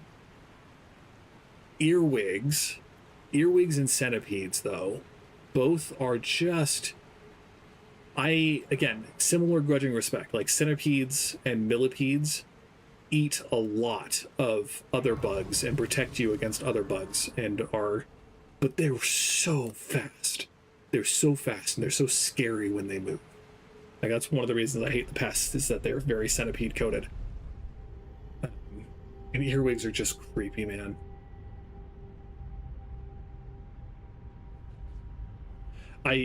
Brock, I wholly respect that opinion. 100%. No shade, no judgment. Like, whether it's true arachnophobia or whether it's just a distaste, that's totally fine. My sister is the same. I keep wanting this because in the other river well you can get on your horse. I watched one of the bravest men I've ever met take this big old brown recluse and let it walk on his fingers completely unafraid, and I'm like, okay, this means that my belief that spiders are evil is wrong. There's something that needs to be challenged about that belief. And so I don't love spiders, but I'm at the point where I acknowledge my fear of them is not the only existence spiders deserve. So I will stand up for them enough to say that there's some merit in letting them live, but I also, again, I share the same fear of spiders on some level, especially when they spook me out and surprise me and make me want to scream.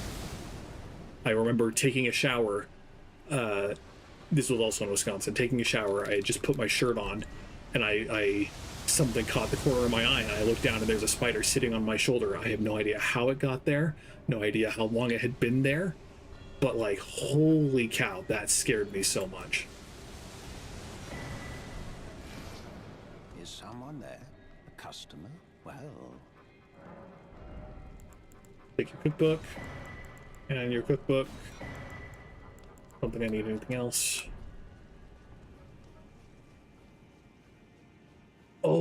Oh no, so the insects that are the actual worst, frickin' in the East Coast, I lived in this ratty old house.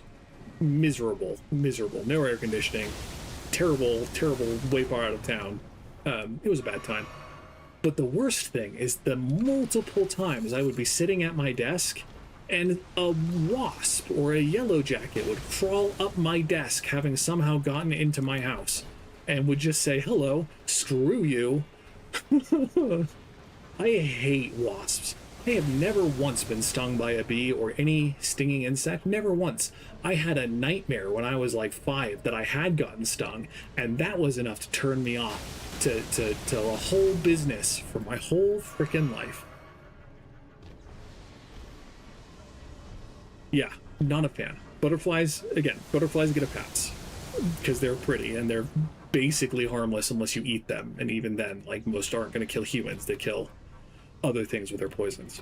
But any flying insect just gives me the willies. Flying yellow and black insect. On the East Coast, I met my first actual honest-to-goodness bumblebees. Those guys are actually kind of cute because they're so big and so slow. Like, they're not threatening at all. They're just big flying cuddly bears. But any other insect that looks like a bee just should die.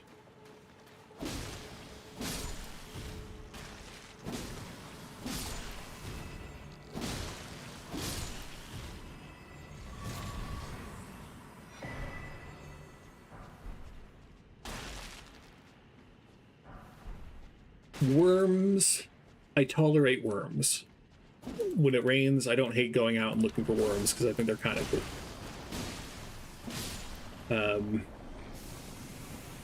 Maggots, though. Maggots and flies, big hard pass.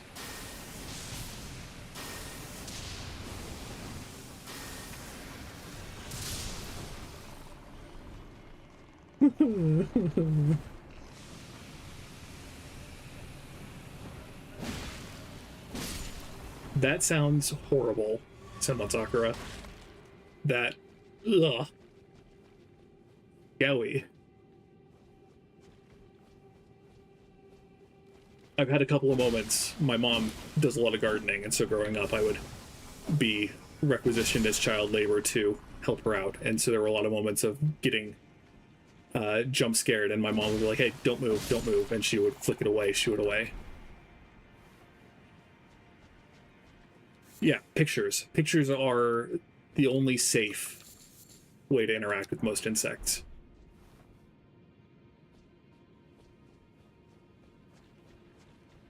And like, I'll watch documentaries about bugs because I think when they're not coming for me, I'm not as intimidated by them. I'll deal with because I think, again, watching bugs walk, the freaking beetles are cool.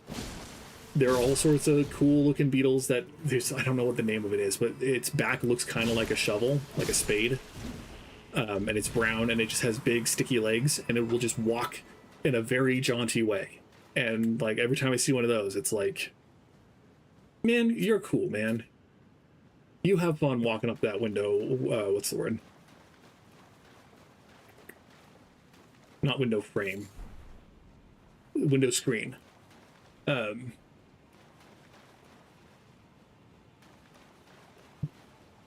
Excuse me. When beetles fly, though, that scares... Oh, man.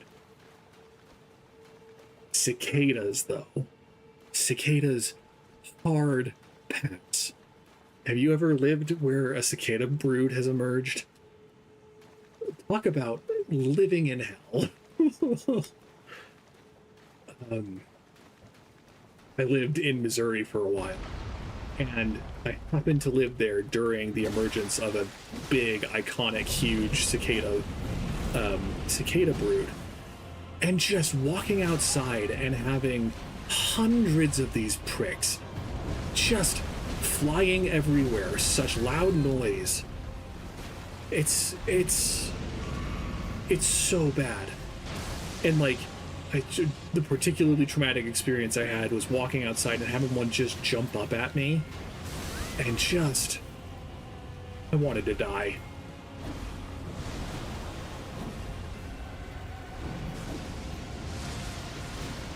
I think ladybugs are kind of cute. I don't like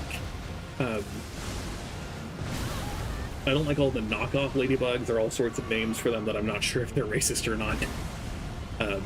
Like I've heard them called Asian beetles.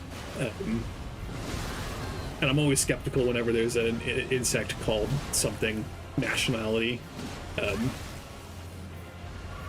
But I like actual ladybugs. I think are kind of cute, mostly because they're small enough that I'm not scared of them per se.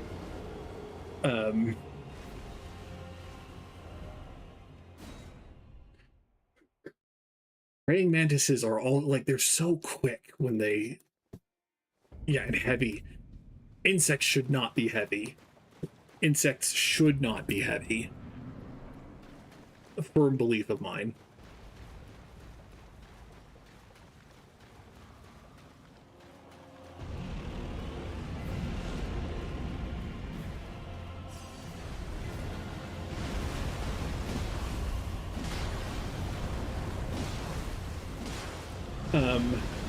I don't know what breed of moth they are, but there's a certain kind of moth that lived in the grass where I grew up, and most of the time around sunset in the summer, they would come out and just fly around. And so my siblings and I would always go out and catch moths and see how many we could get in our hands before they flew away, or before we accidentally killed them.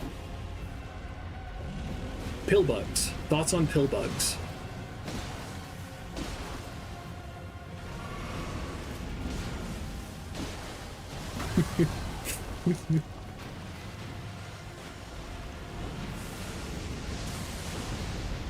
I think pill bugs are pretty cute.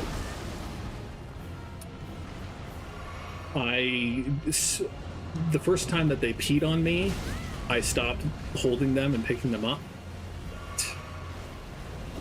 I think pill bugs are okay.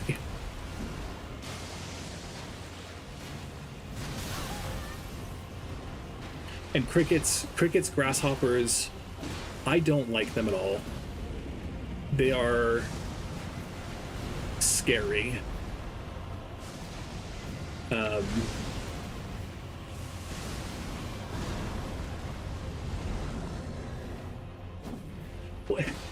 What? I think grasshoppers, there's another analog insect for grasshoppers, right? There's grasshoppers and then the big grasshopper or something. I forget what they're called. Might be crickets. But the crickets I'm familiar with are really small. Not great, mind you, not defending them, but I remember them being small and a lot less threatening than grasshoppers.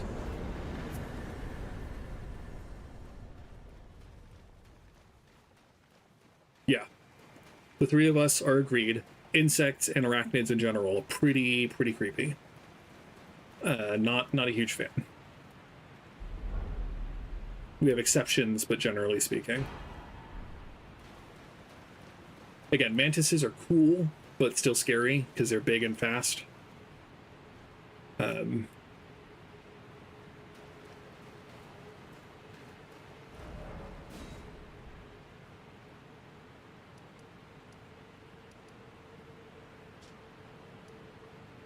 What else is there?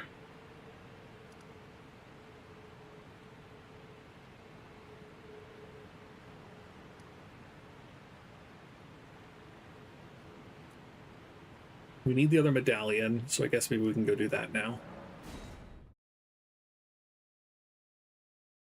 Well, yeah, I again, I don't know. There's if you've watched the Apothecary Diaries anime, the light novel has later on there's a major plot point where grasshoppers emerge and cause famine.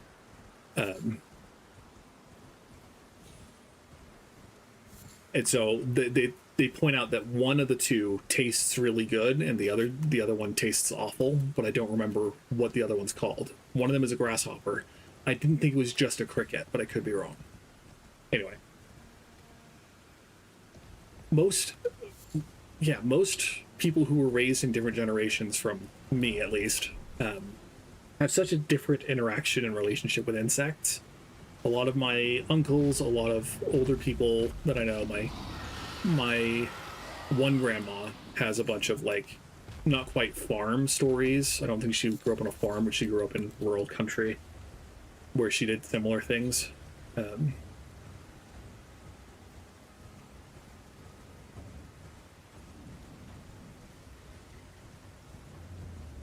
Yeah, no spoilers. No spoilers. Big fan of Apothecary Diaries. Looking forward very much to next season.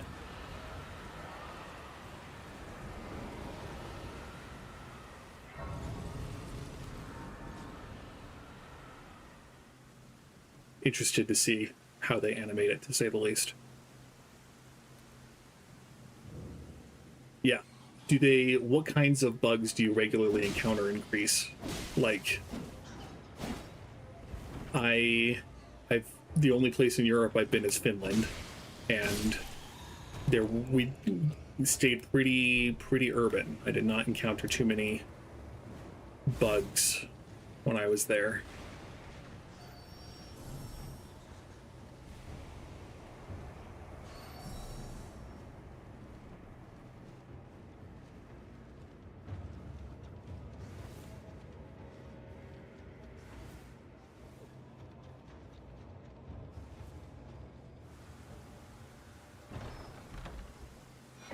Here's the medallion.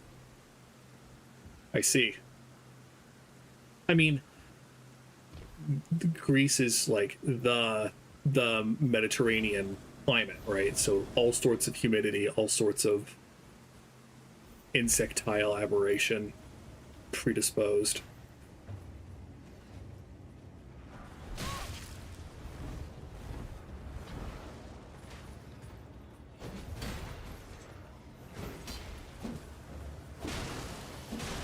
You'll note how little damage we're dealing with these guys compared to the other parts of Caelid. This part is distinctly stronger than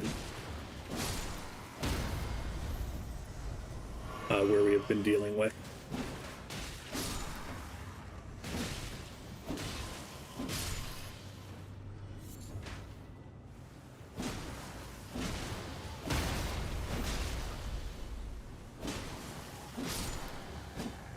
Midges, yeah. Wood lice I'm not too familiar with.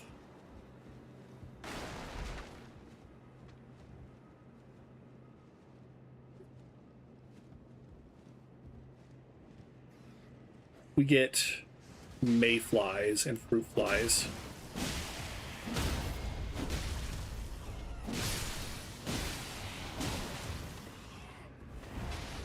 Yeah, mosquitoes. I don't feel too bad doxing myself for my blood type. I am O negative blood type, and my understanding from reading various clickbait articles is that mosquitoes are quite fond of O negative blood.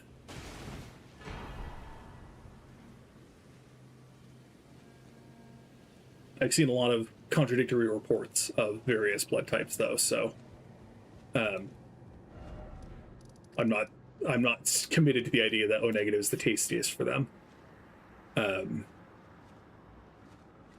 Okay, I don't know if I want to go for Radahn this stream. I think I will see if we have extra time. I want to go up the mining way, the cavern way, to get to Altus and make sure we clear that out. Oh, we also missed a finger, didn't we? Well, sorry, not a finger. We missed a Shibriri grape somewhere. Because Hyetta is still here. We have the fingerprint grape, but we don't have the last Shibriri grape. Also, we can do the last belfry. So,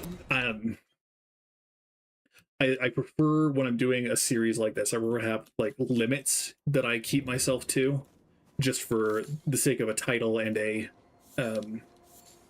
not thumbnail per se, but so I want to do Radahn next. Like the next title will probably be something like Star Scourge Festival or some meaningless joke like that.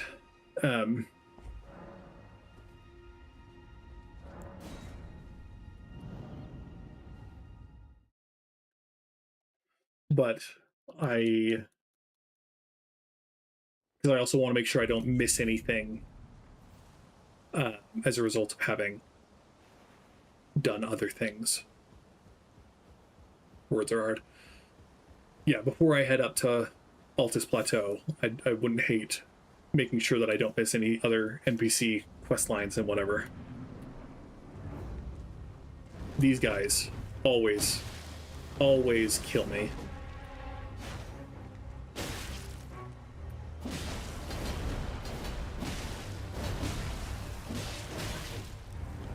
Excuse me.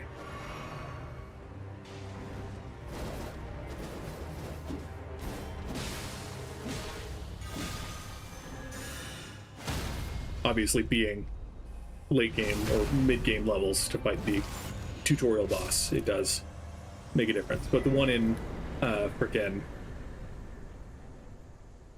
the castle, Stormvale, always kills me at least once whenever I try to fight it.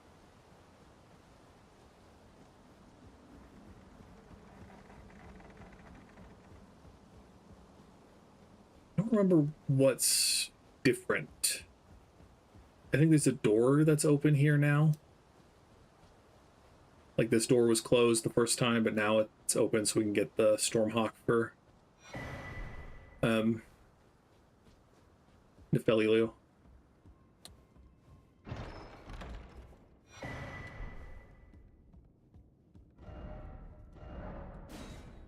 Let's go take care of that.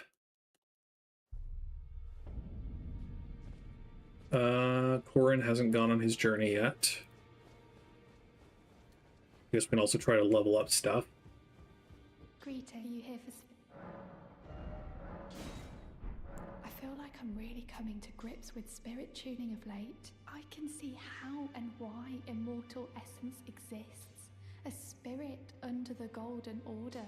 I can understand their yearnings. What they become drawn to. Master Hugh said it himself, actually. That I'm no mere apprentice any longer. Once again, I'm pleased to make your acquaintance. Roderica, the certified spirit tuner. I'm happy to help. Senbon Sakura, happy to point stuff out. Again, there's so much. I'm certain that there are things that I've missed too. No, how could I say that? Father, and now... Is that ash? I can smell the ancient storm in it. My thanks. I'll gladly take it. I'm not like Roderica. I don't feel the presence of spirits, let alone see them. Still, this ash, it reminds me of my first hawk. Thank you. In this ash, I can smell the ancient storm. It reminds me of my... Okay. I think that's all we can do for Nepheli now. It takes a while. I think we have to beat Morgott before she can then inherit Stormvale.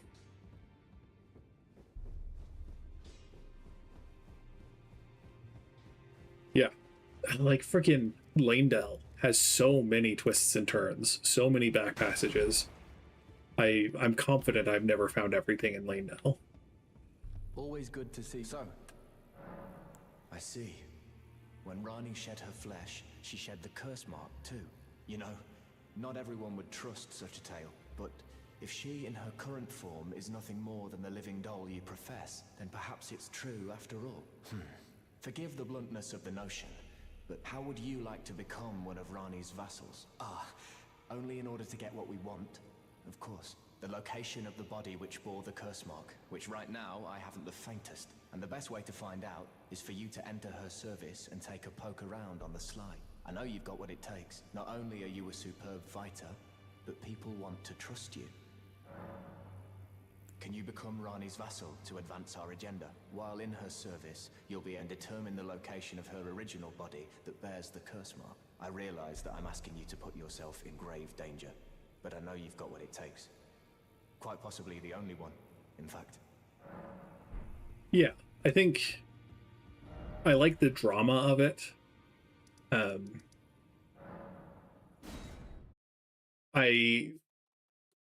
There's a lot of speculation on like the significance of the Age of Stars and like what it means practically for the people who live in the Lands Between. I don't know if I care about any of that. Visually though, like there's a lot of good drama and good, like, I mean, putting the ring on her finger on the corpse of the two fingers is pretty cool. The curse mark now. Oh, is that so? Thou wouldst render me aid. Is that thy proposal? Affording thyself opportunity to grope about for the curse mark's location, no doubt. Very well. There's nothing wrong with a well-laid scheme. What's more, if my past and past wounds beckon to thee, I am curious enough to see what thy destiny portends. I'll allow it. Enter my service, and good hunting to thee. Good. Then I ask we proceed with haste. There is, in my service, a half-wolven warrior by the name of Blythe. I would have thee join him in searching for the hidden treasure of Nokron, the Eternal City. I have called for Blythe to greet thee below. And there wilt thou find Iji, my war counselor, and Salavis, preceptor in the sorcerous arts. Also, heed not their peculiarities. Feel secure in gaining from them what advantage thou canst. I am sure the others will be doing just the same. Speak with the thou needst not. It hath been a passing long time since a newcomer entered my service, after all. Okay.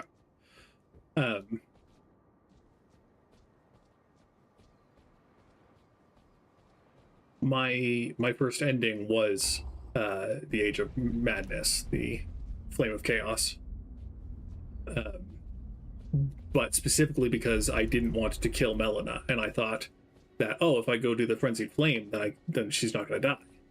Which did not make her happy, to say the least. So you were the one. Lady Ranni has explained everything. Again, I am Iji, the Carian royal family's dedicated blacksmith and Lady Ranni's war counselor. I'm told that you are searching for Nokron with Blythe. I will give you whatever guidance I can, and pray for your success. My apologies for the misleading words of warning. I never imagined that an audience let alone service to Lady Rani, was in your fate. I, for one, should have seen it, but I did not. Do forgive me, my fellow. Let us give all that we can of ourselves, together, for Lady Rani. Let us give together. Okay.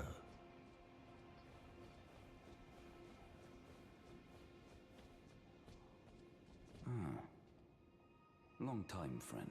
Blythe. If you've forgotten, glad to have you in the service of Mistress Rani.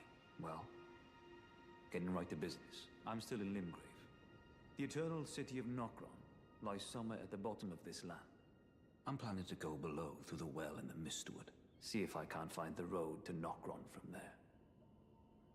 I'm going below through the well. See if We I already can't did find that. the road to... I see. You must be Rani's new hireling. Yes, I've heard all about you. I am Selvis, preceptor in the sorcerous arts. I don't know what it is the mistress sees in a provincial tarnished like you, but since we have the misfortune of serving the same lady, I ask that you kindly try not to drag us all down with you. I reside in another tower close by. Come and pay me a visit, should you wish to be of actual service to Mistress Rani. If it were up to me, I wouldn't waste my time on the likes of you. But who am I to stand against the wishes of my lady? I reside. Okay. And pay me a visit. Always exhaust the dialogue. I think this one is Selubis's.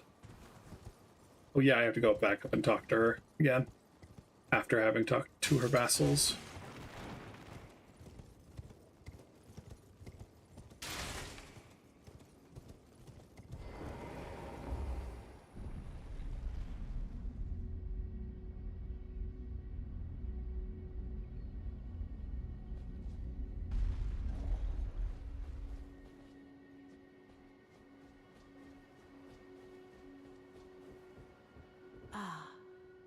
Allow me to forewarn thee. I shall soon enter my slumber, and it will be some time before I wake. This doll's body is not without its hindrances. Still, I have high hopes for thee. I look forward to the good news when I arise.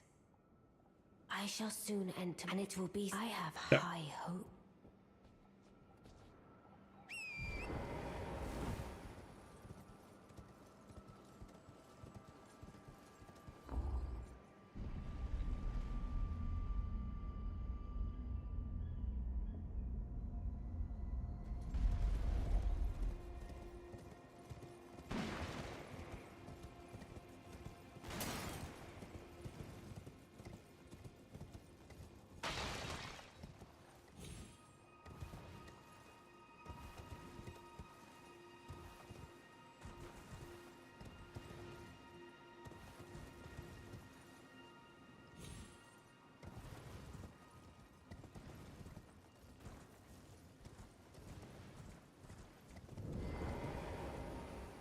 Well, you took me at my word.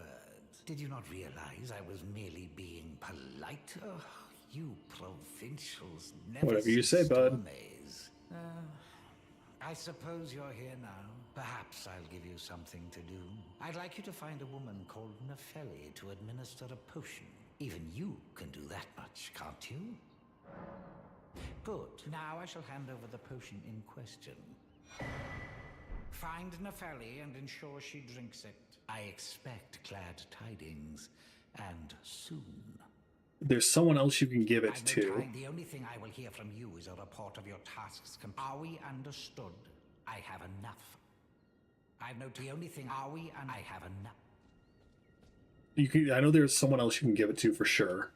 I don't remember who. Again, I'll have to look that up. But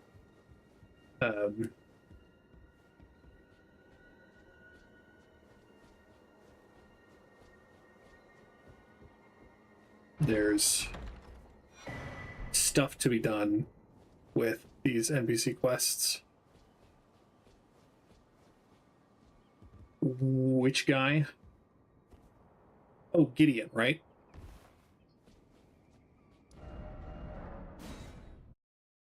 Nefeli's adopted father, who wants to play a trick on Selvis.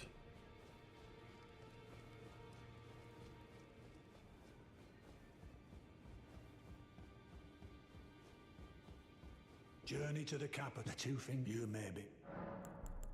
Is that potion what I think it is? Bloody Selvis. I suppose he's up to something again. Oh, I won't interfere. You go ahead and do what you must. The Round Table has no code to speak of. But I ask you this.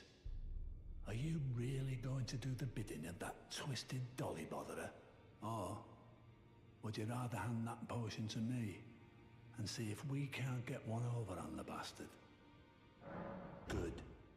I'll dispose of the potion myself. You go and see Selvis, but don't give anything away. Just tell him that you tricked your mark into drinking the potion, as planned. Despite knowing next to bloody nothing, he's so far up his own arse he won't suspect a thing. His inevitable display of arrogance will certainly be a sight to behold.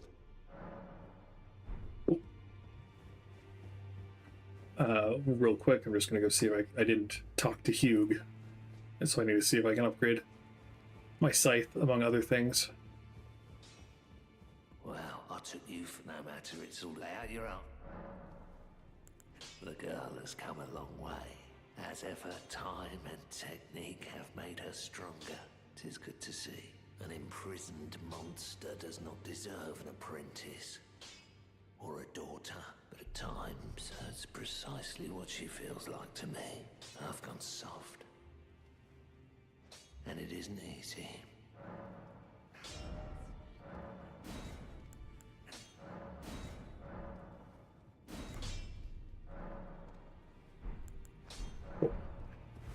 Let's go talk to Selvis again. And then that's getting close to the end of our stream. We'll see what else we can squeeze in. And then next time we'll do I'll do a look up and see what else I'm forgetting for NPCs before going to Altus. And then we'll head to the plateau, probably go fight Radahn. Because there's a lot on Altus that just I don't want to deal with yet. Not until I have more endurance, not until I have more vigor.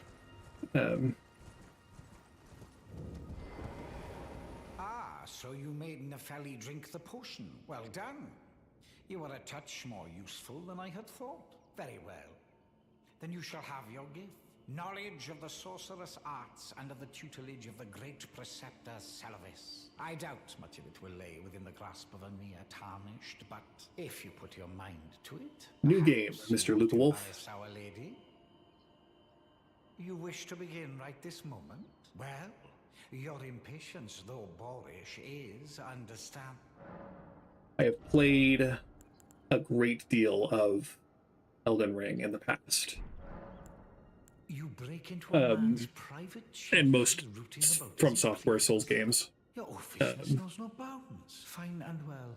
You tricked Nefeli and had her drink the potion. I believe that makes you my accomplice. You yearn for a puppet of your own. Well, normally one of your stature would never be allowed. But perhaps I can make a very special now. My go-to build always is just massive strength. Because it's so easy in Elden Ring specifically when you just stagger everything in a hit.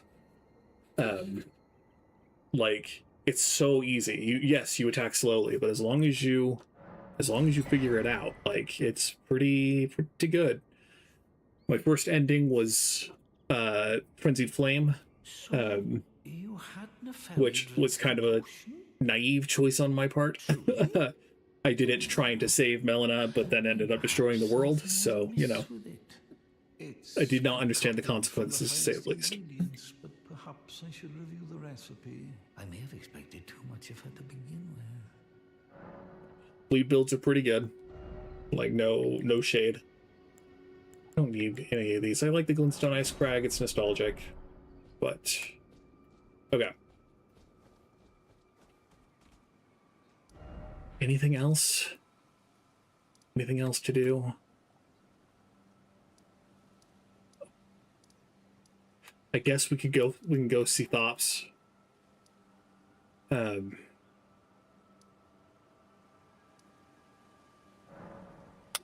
Is it the debate parlor? I think it's a little lower than that.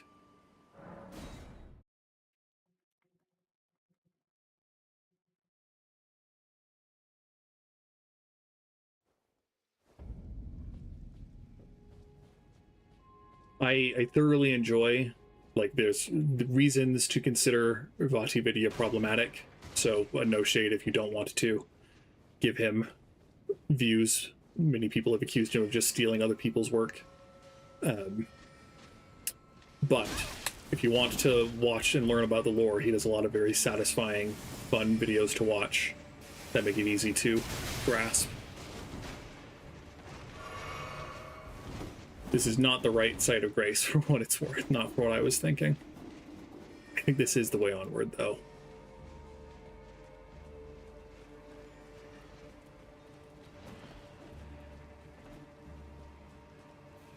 Yeah. My first ever build, when I played Dark Souls 1, I tried to use the Drake Sword, as many novice people do, following bad guides. But then I did a Dex build, where I used Quaelag's Fury Sword by the end of it. Then Dark Souls 3, the Irithil Knight Sword carried me through the whole game, pretty much. My first Elden Ring playthrough was a intelligence Dex build, because I started as the prisoner, which I thought was really cool. And Glintstone Wave. Glintstone Wave is a heck of a drug.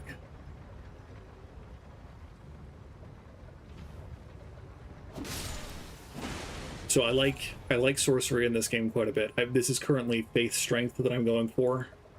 I've never done Faith predominantly.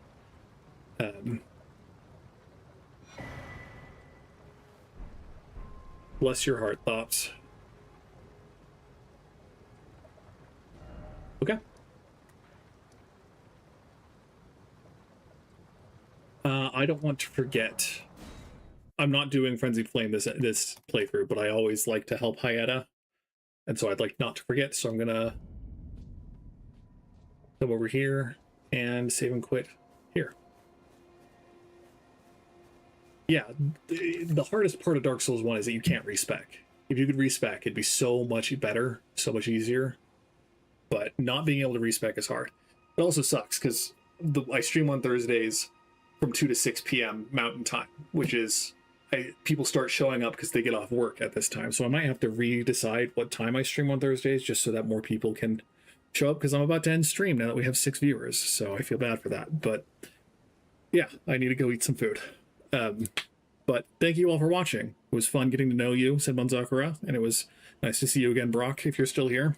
Mr. Luca Wolf as well. Thank you for showing up at the end. This is the 5th episode, and so if you want to watch the rest of this playthrough, the VODs are on this channel. You can find them under the live section or under the playlists. Tomorrow, I'll be streaming Alabaster Dawn at 7 p.m. Mountain Time, which is really fun. I've had a great time playing it so far, one stream in, and I'm looking forward to playing it some more. And then Monday is the kind of generic, I don't know what I'm playing stream day. And so if you are interested in seeing random, mostly roguelikes I've been playing, but random games that I want to play, or playing games with my friends or siblings, that'll be Monday at 7 p.m. So yeah, once again, thank you all for watching. Hope you enjoyed. If you did, feel free to like. Again, thank you for subscribing. And I hope you have a good weekend. Again, it's so hot in the Northern Hemisphere right now. It's so hot. So stay cool, stay frosty, do your best. And yeah, one last time, thank you for watching. And as soon as I can get my mouse to the right spot, as always, bye-bye.